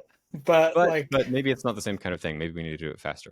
I don't know. It's not going to be up to me. I think a lot of things could have been done faster with some of the parameters, but never mind that. Yeah, yeah, yeah. Well, actually, we could talk We'll about not pyramid get into schemes that all day. discussion. Yeah, That discussion's been had too many times. yeah. Okay, All let's right, move on. deposits, Deposits. Yeah. Okay. because we've done a lot of governance parameter stuff. Let's get into something more juicy. Yes. Let's Deposits. do it. Yeah. Yeah. Um. Okay. So gov action deposit and dRep deposit. So you had 250 and 500. Yep, I'll just define these for people watching. So the governance action deposit is how much it costs for someone to put a deposit on chain, which is refundable. They'll get it back after this proposal has been up. How much does it cost in a deposit in ADA for a proposal to make it onto the system for people to then vote upon? So that's the question being asked, is like, what is that amount that it's sort of a rate limiting or spam prevention mechanism to make sure that proposals aren't being just flooded onto the network. Because if they are, then how are we going to have effective governance if there's like too many things to vote on at Yep. once? So, what is the level of deposit that you would feel comfortable with? And I had 250, and you had I had 1,000. 1,000. Now, Yeah. it has since come to the attention of the crypto Twitter sphere that Rick McCracken is putting around a number that it may end up being 100,000 data for a governance action proposal. How do Yes. you feel about that? Yeah. Well, so I can just say my what I initially was thinking and then what I've come to now. So I've changed significantly on this. Essentially, when I said 1,000 ADA, it was I was sensible at the time when I did this that I didn't really have a good way of deciding the exact number, except that you need some kind of limit to stop spam.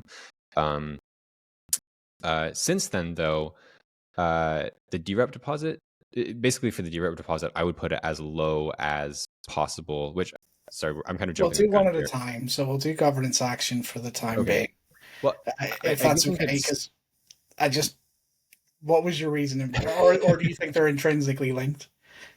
well, my reasoning about them is a little bit is kind of linked. All right, I'll allow it. Sorry, go ahead.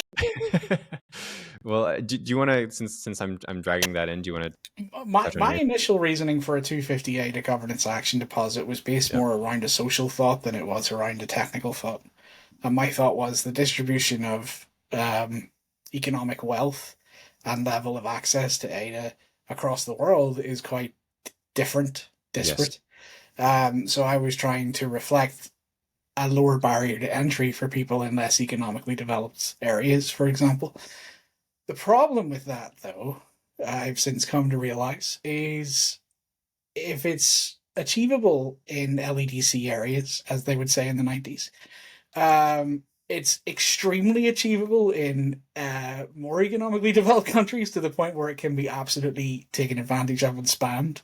So Yeah. 258 action deposit in somewhere like the US could end up flooding the system with proposals that drown out the people that I'm trying to help be represented anyway. True. Yeah. So it was begrudgingly that I came to the realization that if you have it much higher, I don't know about 100,000, maybe Hmm. 50,000. If you have it lower, or sorry, if you have it a higher figure, it's harder to hit for everyone. As long as it can be crowd funded, and Yes. it can. So Yeah. this is the one thing that makes me feel a little bit more comfortable of such a high level of deposit requirement, is that there could be proposal house charities, for example, or institutions that are set up specifically to crowdsource for proposals to go through. And then people who are in those LEDCs could still get their proposal up if they could get enough crowdfunding. And the crowdfunding can come from anywhere in the world. So people in the United States could foot the deposit bill Mm. temporarily Yeah. for people in the less economically developed countries. And when I started thinking about it that level, I was like, okay, maybe a high deposit isn't so restrictive Hmm. as What long about as, the dRep deposit? well, I mean, I didn't think much beyond. Well, there's a couple of things. A, it matches the stake pool operation deposit, so there's a certain amount of Okay. Continuity. Yeah. symmetry. Symmetry. And B, it what Adam Rush would argue, and originally argued, that he wanted it to be something like 2 ADA, because he felt like there should be a huge influx of people who are dReps in the system, so that there is a lot of political interaction and there's no barrier to entry to becoming a dRep. My concern with that position is the sort of fair weather traveler types that are coming in to play with the new thing and then get all this delegation and then don't remain active. And we end up in the sticky stake position where people who are Mm. inactive still are delegated to these dReps that are inactive, and their stake becomes non-voting. Yeah. So I wanted to prevent that. Um, 500 though, it goes against my other statement. My original statement was 258 action deposit Yeah. because it gives more accessible, less of a barrier. But here's me saying the complete opposite on the dRep deposit side. It was like it is a hard level for people to reach. But again, even the dRep deposit can be crowdsourced, so it can be covered by someone who has more wealth. So Yeah. That's interesting. yeah, Um, yeah. Well, I mean, I had a similar thought process. Mine, in the exact number was kind of arbitrary. That like I wouldn't know exactly how to tune it. Um, for the dRep deposit now, I basically my motivation is similar to yours in that I think just as like low as possible to make like while accounting for the possibility of spam. Uh, I mean, if you had a like 2 ADA, I'm assuming that there could still be some kind of sort of attack vector there, if not just like trash, well, I'm essentially. saying I switched though. I'm saying I'm actually in support of a 50,000 governance action deposit. Oh no, I meant the dRep deposit. Oh, Sorry. the dRep deposit. Yeah. I've always had that 500. I think Yeah. probably still stick to that 500. Yeah. And I think Adam Rush has stepped back from that 2 ADA From two position ADA. because Yeah. of that potential for um, sticky stake to now Yeah. inactive dReps. So essentially, I'm in agreement with that. Whatever that number is exactly, I don't know. Is it 500? Is it 250 or whatever? Um, then on the gov action deposit, I said 1,000 because at the time I just had the same thought in mind for both. To sort of maximize the ability for people to participate while also dealing with spam. But you explained that issue with uh, I think Pi described it actually as cognitive spam, which is a good way of describing it. That essentially you can have if the barrier to entry is too low, or easy, I mean, you have to think that dReps are going to have to be watching the chain for governance proposals and voting on them, and so you're going to, if you have like a very large number of proposals coming up, there's going to be some threshold at which you just can't even pay attention to most of them. And then there's even a smaller sort of window in which, say, if you have like I don't know, one every quarter, say. That's going to be much easier to have like a really sort of in-depth analysis and big conversations and all of this kind of stuff. Whereas if you have like 10 every month, something like that, then you're going to have a really dedicated dRep class, and there's probably going to be a lot of confusion. And so with the fact that you can crowdfund, then on top of that, with the fact that you actually have to rally in order to think like in order for a governance action on chain to be meaningful, ultimately anyway, it has to actually pass. So you're going to have a lot of ADA that's interested, at least hopefully if you have a lot of active governance stake, that's interested in this getting passed in order for it to be meaningful on chain. And so you can assume that if people are interested in that passing, they're going to be interested also in crowdfunding the deposit for it to get on chain. Yeah. So that's my thought, is like we could raise it pretty high just in order to keep the number really low, as long as we also have good off-chain social world mechanisms for raising up these governance proposals. So Indeed. yeah, do you want to riff on that? I agree with that, and I think it goes in line with something else Adam Rush talked about in general in Twitter Spaces, and that he was talking about how realistically a proposal should be the last point of the process. Yes. Because there should be off-chain social rallying for support for this proposal to go on-chain and be voted in. And the proposal deposit being met, because the proposal deposits can actually take part in governance and vote, that initial deposit can be the bootstrapping of a yes vote for that proposal. So it comes out the gate with some support. And you can see how many wallets have deposited into that to meet the requirements. So you've got an on-chain record of it already had support. So I think Adam's argument all along has been proposals shouldn't be random willy-nilly ideas that people just throw up on-chain. Yeah. They should be considered campaigned things that they've got support behind before they go on chain, and then it's just used as a ratification method, an official one, rather than having everything happen on the chain from the start. Yeah. And I can kind of see that argument. I didn't at the beginning. I kind of like the chaos factor of just randomly showing stuff on. But yeah. And the other problem, as you said, if there was 10 a month and people were delegated to a dRep, the dRep would vote in different ways on different proposals. So it would be very difficult for anyone who's delegated to a dRep to absolutely 100% agree with all of the votes that their dRep went with in that short window.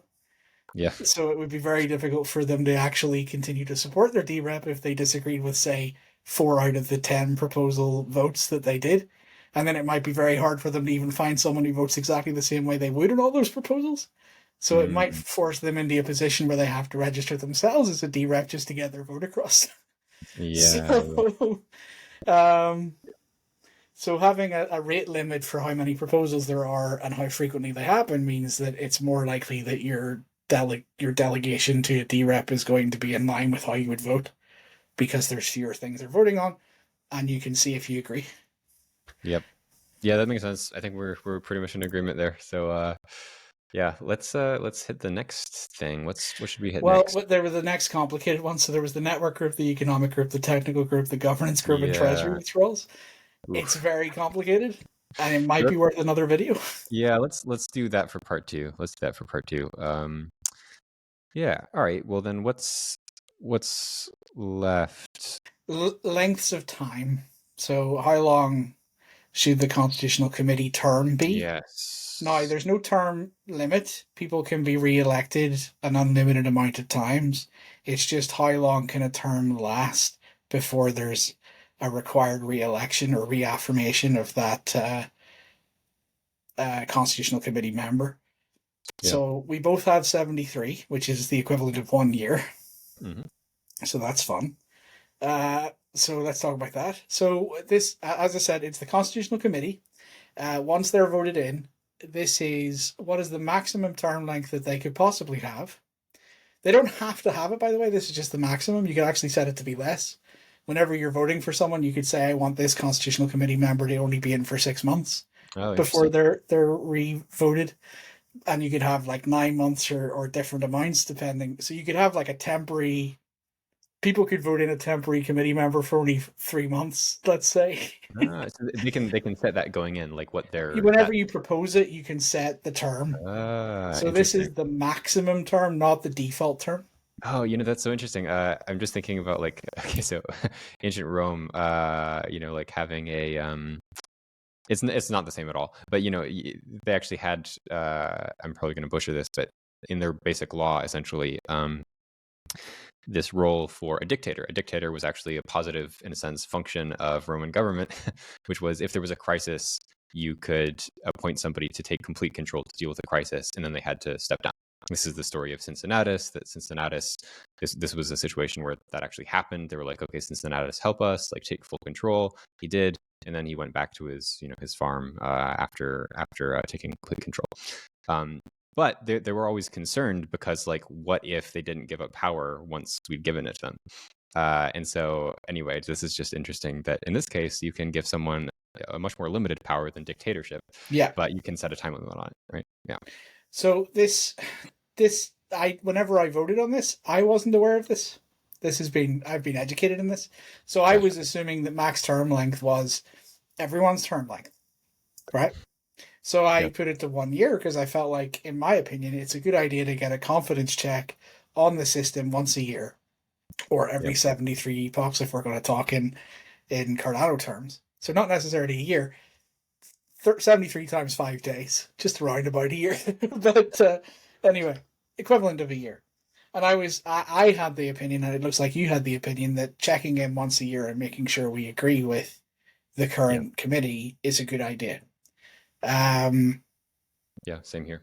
uh, there's been people that argue that it should be 2 years, which is very similar to the way that the US system works. I think there's elections every 2 years for Yeah. switching around. Although, interestingly, I kind of think that the Constitutional Committee plays a similar role. I think this was maybe mentioned at one point. I didn't understand it, but now I do understand. Similar role to the Supreme Court. Like they kind of have Yeah, the final there's some say on whether analogs. something's legit according to law. Interpretation of the Constitution, yeah. Yeah, which we this system doesn't have to be like the United States government, but it is just an interesting reference point to think about how different concepts have worked, and that's appointed for life, which I don't think would Yeah, work for this. no. Yeah. Yeah. Besides, you'd have to have DIDs for that biometric, so to be able to determine when somebody had died. So yeah, 1 year works for me. What about GovAction lifetime? I had it as 6 epochs, so Nice. 30 days, so around about a month. And I think my reasoning for that is that's enough time for people to rally up support or deliberate or vote in either direction. And the thing is, it's the way this system is set up is the minute that the threshold requirement is met at any point throughout the lifetime of the governance action, it's passed. So it doesn't really make sense in my mind to make it an extremely long period of time because even after 2 epochs, it could still pass. Mm-hmm. Um, so Yeah. so Yeah. Yeah. so Yeah. I had it down to 6 because I felt like a month is enough time for people to come to a consensus on whether or not they want a thing to pass. And if they don't hit the threshold requirement, it should drop off just to clear up the system from sort of things that aren't getting enough support anyway. Yeah. Yeah. I think my view was, so I said also a year for the governance action. And my reasoning there, so yours was a month, about, mine was a year about. Um, so I would revise mine, I think now down to once a quarter. And that is basically following the similar idea, which came up from some discussions that were had at the dRep workshop of thinking about how dReps, like what the sort of cadence is for dReps. How do they sort of coordinate together and organize and make sure that they have, the time to assess proposals and that they're all kind of working together. And so on that view, you might like to have a bit of a longer period where you could synchronize different proposals. So it's not like, as opposed to looking at each proposal on its own, think about having basically a period where people are working on a set of proposals. And then you try to say, like, I don't know, like once a quarter, we're going to vote on this whole set of proposals, just as a way to kind of like organize people. So you don't have all these different conversations going on. You have kind of one big rhythm. That was kind of the thought with the longer period. I don't know. What do you think about that? What I think is you end up in that scenario where people who are delegated to their dReps see their dRep vote on multiple proposals at once, and the percentage chance that they'll agree with all of their votes goes down the more votes they're making. Yeah, that's a potentially a big problem. I realized this at the dRep workshop too, that I think you're gonna have different kinds of constituency, and some like if you have people who are specifically interested in every vote, so they're far more likely to actually register themselves as dReps at that point. Yes. So Yeah. that would solve the problem anyway, because the person would be motivated enough to want to actually give their opinion. Yes. Which is where I'm probably going to end up myself. Yeah. At least temporarily. I might retire eventually if I don't really feel it. But so far, my feeling is I'm going to be so critical of how people vote if I delegate to them that it's going to be almost impossible to pick someone. So Yeah. I'm going to have to pick it based on my own interpretations of each proposal. Exactly. So there you go. I've announced I'm a dRep. Ooh. But Hey. but Kicking off the campaign. Vote for Tony. Delegate to the madman of Delegate. Cardano.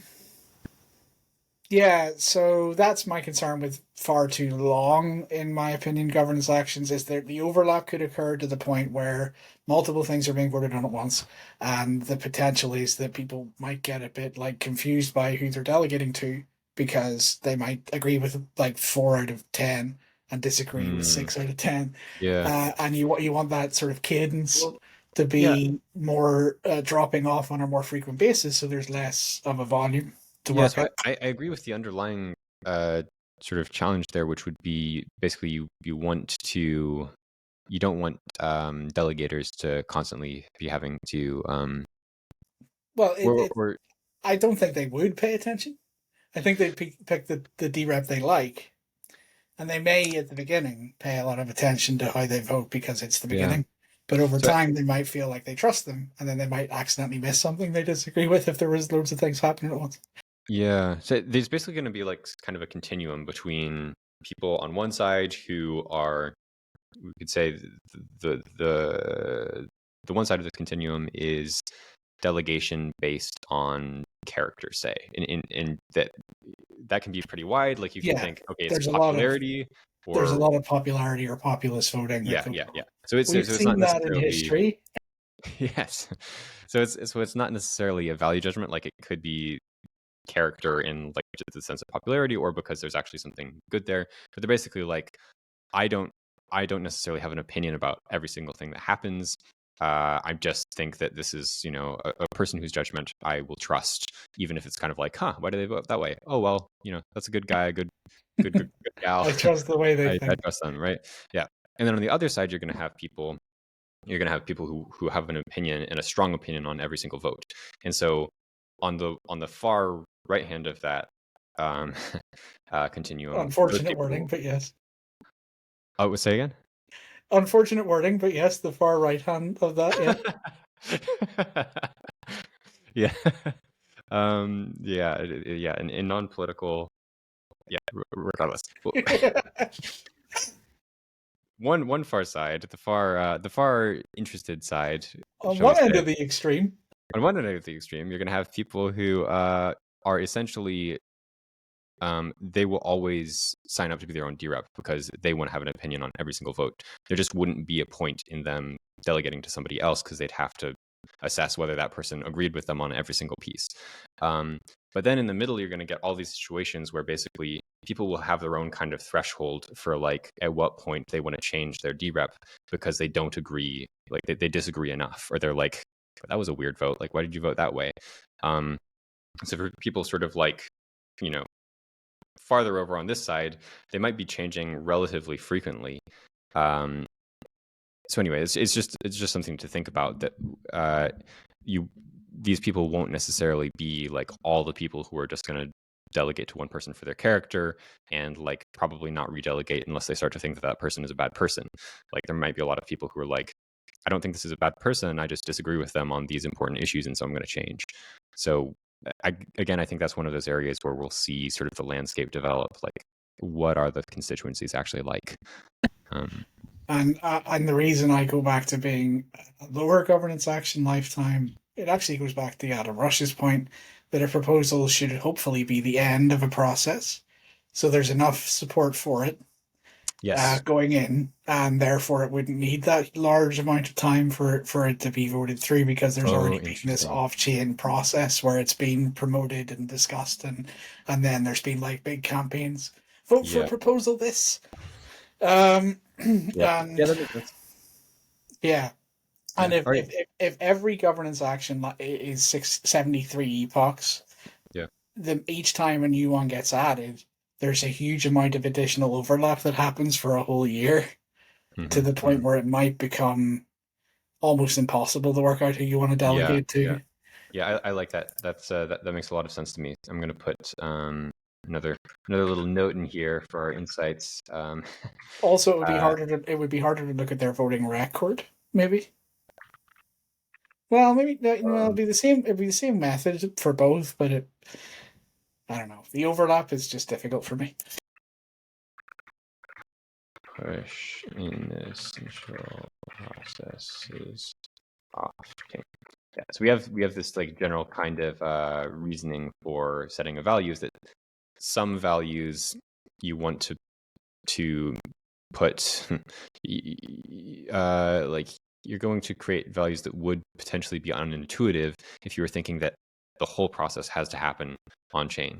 But if you're actually thinking about inessential parts of the process and trying to push them off chain, that's going to lead to some different values, like potentially a much higher deposit fee, or a much shorter gov action lifetime. Okay, cool. And then dRep activity. Yes, here we go. dRep activity. I'm doing definitions. I've just decided.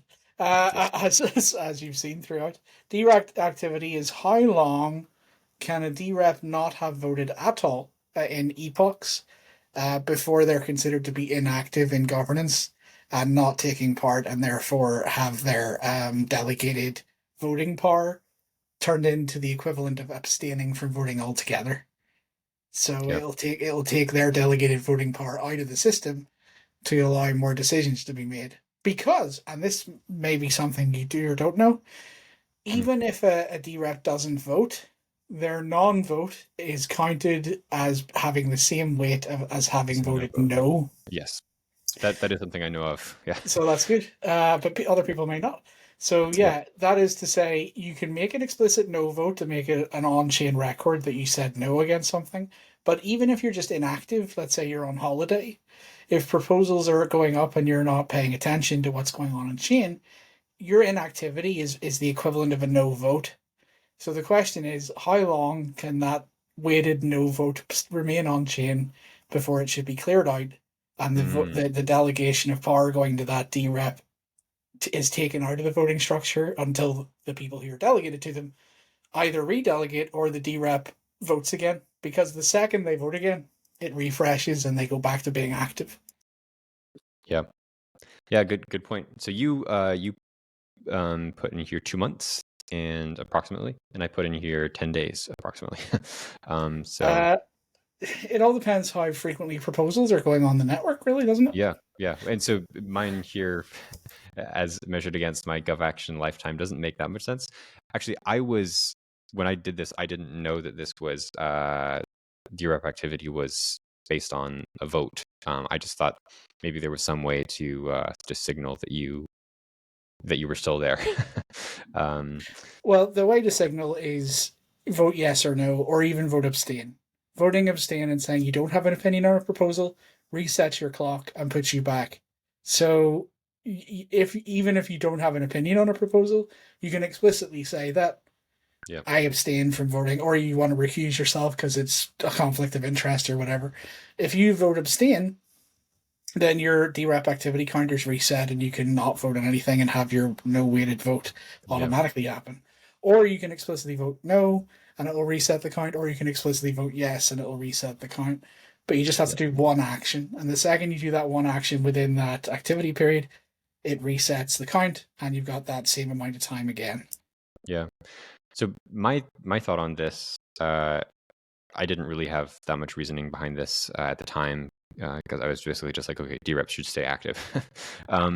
But maybe this should be tied to whatever the consensus becomes about the sort of general cadence for governance proposals, and that would have to be off chain, I assume, because there's no way to Well, there's say no that. way to predict what's actually going to happen. Because anyone in the world can submit a proposal at any time.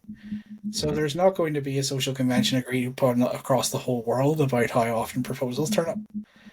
We're not going to know it. That's interesting. Yeah, because I was kind of thinking, I mean, we could try to figure out a way. Well, I mean, you could maybe even assume that it would work out that way, because if people are just submitting proposals willy-nilly, you basically a large amount of dReps might not basically be paying attention, and so in order to get enough dReps paying attention to actually do the vote and therefore to get it passed, you might need to have this thing where everybody knows that like once a quarter, say, we're going to be putting up proposals. Wewe're going to be putting up proposals. Pay Have a attention. look. Right? Make sure to look up. This is the time for proposals to go on chain. Remember. Exactly. Yeah, I don't know if the entire world will end up working like that.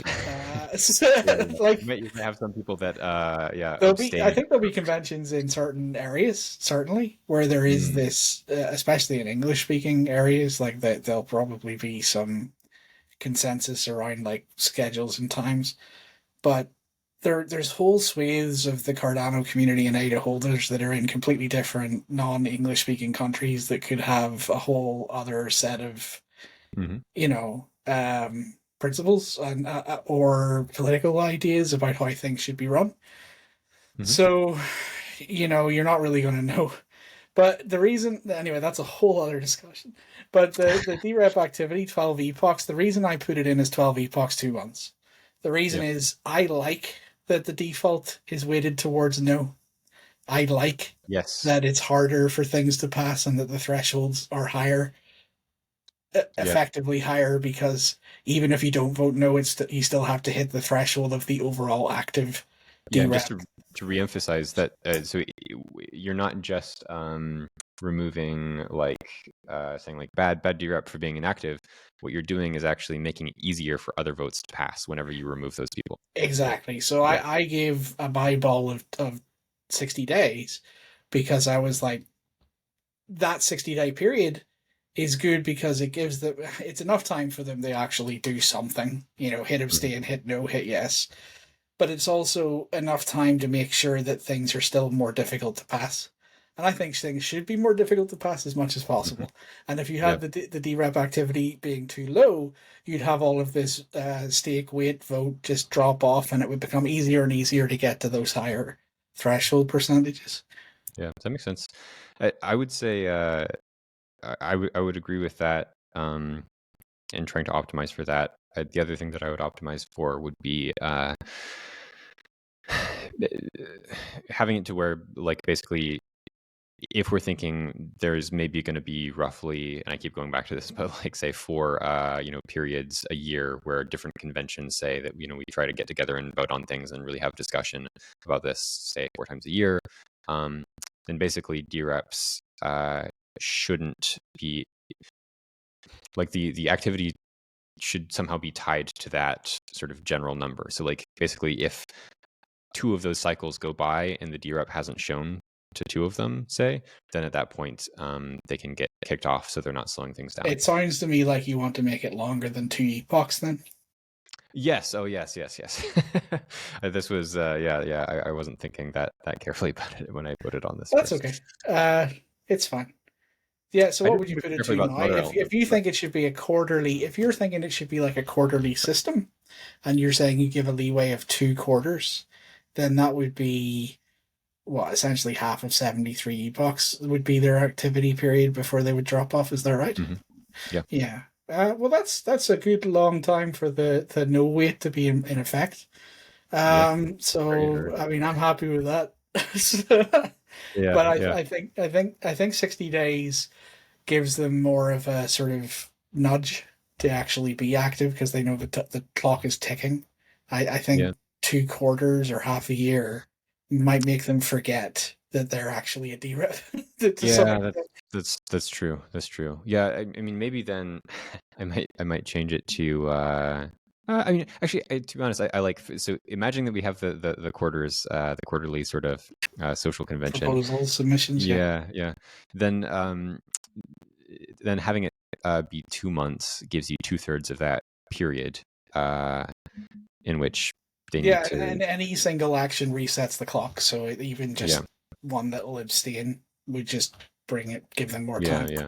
So that makes sense to me. I might even put it to 3 months just in order to be like, okay, like you only actually have to vote Yeah, once per thing, but whatever it is, I would sort of tie it to that social convention if that does emerge. fair Um, enough. yeah. All right. Treasury withdrawals, we'll do that, and then the Oh, next one we'll do economic, technical, and governance groups because there's a lot to dive into about what they are, and I think we've gone a very long time. So yeah, yeah, yeah. so this one's the big meat and potatoes again. Like treasury withdrawals, how much of a threshold did you have for people being able to take money directly out of the coffers of the Cardano ecosystem? That's a big one. Um, well, wait, are you wanting to do this one for the next one, or do you No, we'll want do to? this as the last one now, just to have a nice little spicy one at the end. Okay, okay. It's a big topic, so we might continue on a little bit during the Okay, next well, we can segment, continue to argue at but the start of the next session as well. yeah, But yeah, what yeah, are you, yeah, yeah. what are your initial Sure. thoughts? Yeah, let's get to it.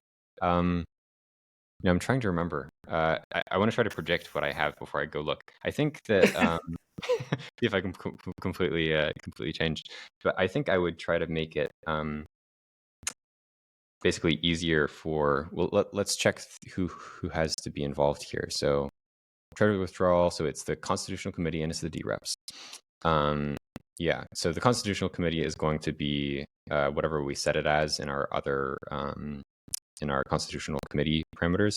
So I think for both of us, well, for you that was 2/3, I think, and for me it was 3/4.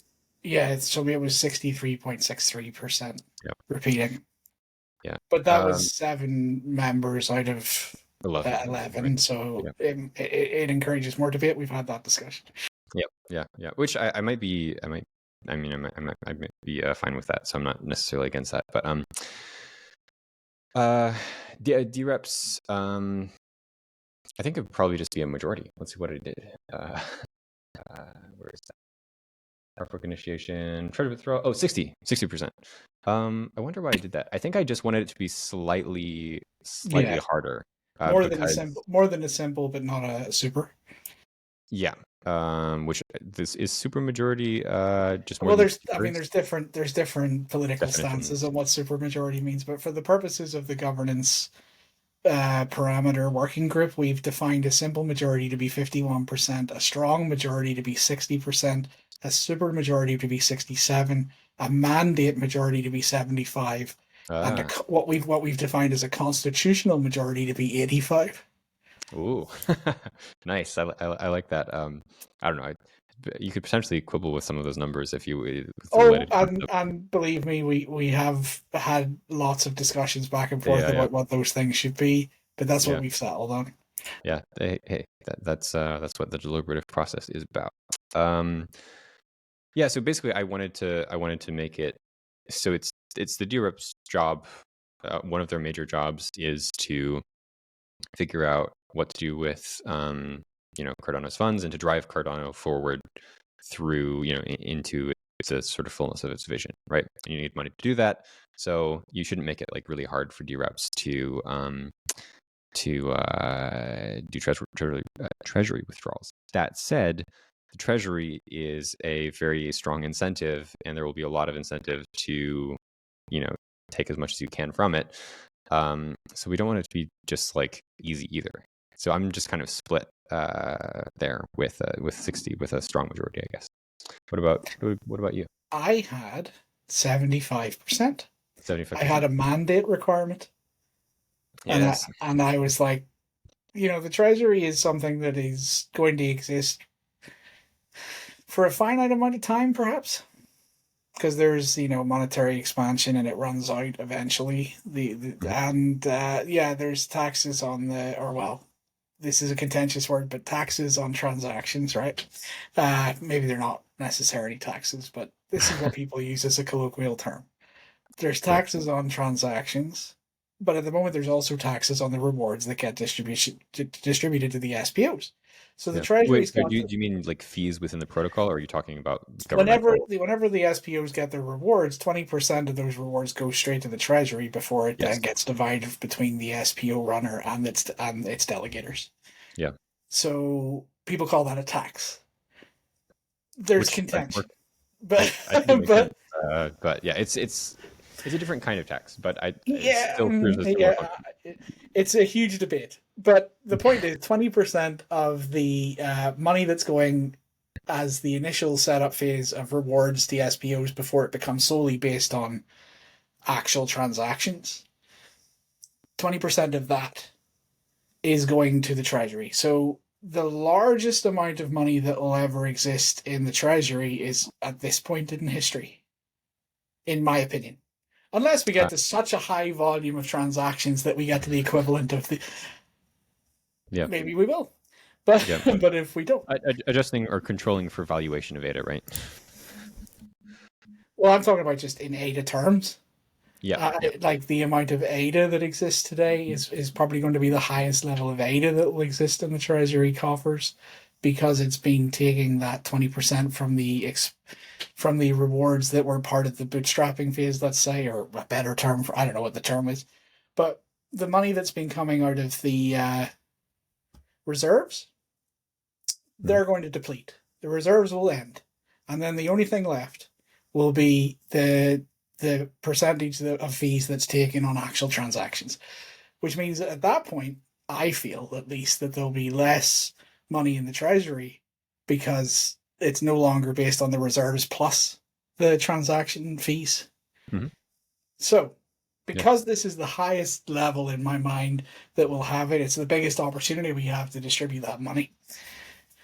I feel like we have to be very sensible about how we distribute that money, and we have to have a very high level of consensus on what it's being spent on to prevent frivolous spending or the loss of an opportunity for larger upfront capital deployments for bigger things that could help build out the network.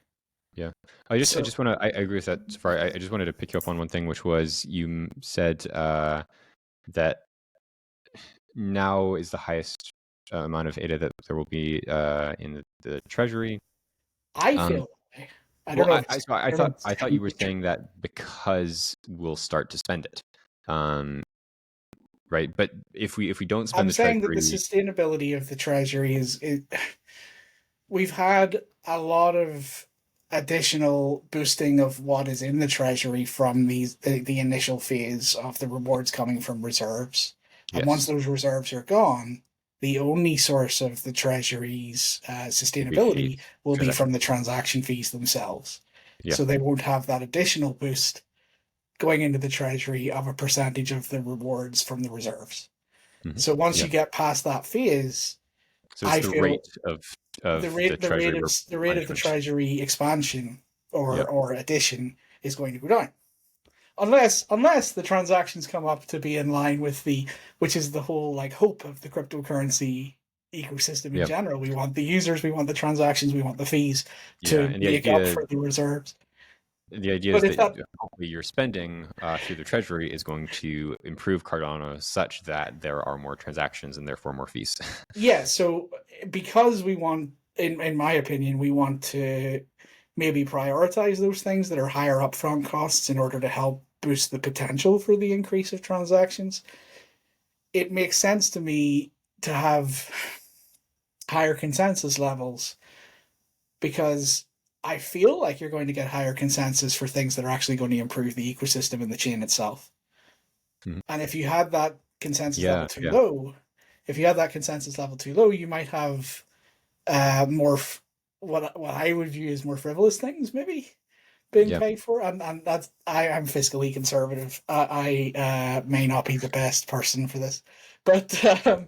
so my thinking is if you set the threshold to be a mandate majority, you force people to think about it in terms of like what's the actual value of this treasury withdrawal, rather than Mhm. just like, well, I agree with that idea, Yeah. and I don't think agreeing with the idea is enough. I think Hmm. you have to Hmm. justify the idea. Yeah, yeah, yeah. You're convincing me. And I wasn't opposed to those ideas before. But I just didn't really have them in mind. And yeah, it does seem that But basically, there's two schools of thought. One school of thought is we should spend a large amount of the larger amount of treasury money sooner to increase the potential of the expansion of the chain in mhm. its feature set or its abilities or Yeah. its I do marketability think or that's a separate conversation actually, though, that because that is a whole thing, because like, is it more important to spend more upfront to get more eyes and more yes. participants, or is it more important to have a more sustainable, set rate of release that lasts longer? Yeah, but And the question of how easy it is to spend isn't isn't necessarily uh, correlated, or it isn't causal of or say proportionally causal. I'm sort of messing up my concepts here, but basically making it easier to spend the treasury doesn't necessarily mean that you're going to spend more of it. If you have a really high mandate to spend like the whole treasury, uh, then you're gonna spend the whole treasury, even if you have to have 85% of people agreeing. If but I everybody think agrees that you're if gonna you spend it need all, to have 75% of the people agreeing to spend it all, yeah, that's a mandate majority that I think is going to be difficult enough to achieve, that the reason they're going to spend it all is more valid. yes, and I agree. I Let's agree say. with that. I agree with that. Yeah. Um, But hey, like I say, I'm fiscally conservative. I'm worried about like running out of money. I'm making sure to have that money kept aside as much as possible, and only use it for things that the majority, the vast majority, three quarters would view as being useful for something. Yeah, yeah, and I totally agree with that. Honestly, I don't think that should be even a controversial opinion. Like that's the reasoning behind it, which you're describing as physically conservative. I mean, I might be just, but like the thing is, But here, there's an argument the other way around, where it should be really easy to pass things, because then we can spend the money more quickly and not have this lockup where people have to hit this high requirement, and we're losing the opportunity to spend the money quickly with a lower level of consensus to yeah, get but things that's done. that's assuming though that basically genuinely, what would you say that there's the set of things that are valuable enough that we could pass them with that mandate majority is small enough, basically, that we're not going to be spending enough.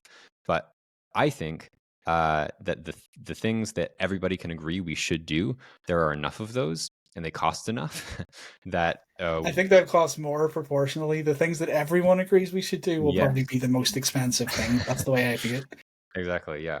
Yeah, so it's better to really concentrate on those things. And the other thing there is, even just to start out with, it's better to have a discovery period where we're like, okay, we think that there's going to be things that cost a lot and that everybody can agree on, and we should focus on those first. And if we go like a year without spending, then we can be like, okay, this needs to be lower because our premise was wrong, right? But that way, if you set it too low at first, then you're going to set a bad precedent, or you may set a bad precedent where a lot of things pass that are just frivolous and don't do anything. That damages morale for governance. You only have one opportunity to protect the treasury. Yes. And it's probably Once it's better gone, to it's gone. err. It's only probably better to err on the side of caution to begin with, in my opinion, than Yeah. it is to be more, uh, open with how much can be spent, but Yep. or how much consensus there is on what is spent. This leads into the governance group, but we'll go into that next time. Just as a teaser, you just said we could change that over time. One of the things is the governance group of parameters and what the Yes. percentage consensus is on changing the actual rules of the game itself. And Yeah. that's a huge discussion. How easy should it be to change all the thresholds out? Yeah. But that we'll leave that till next time. Yeah. Then you get into some recursive effects.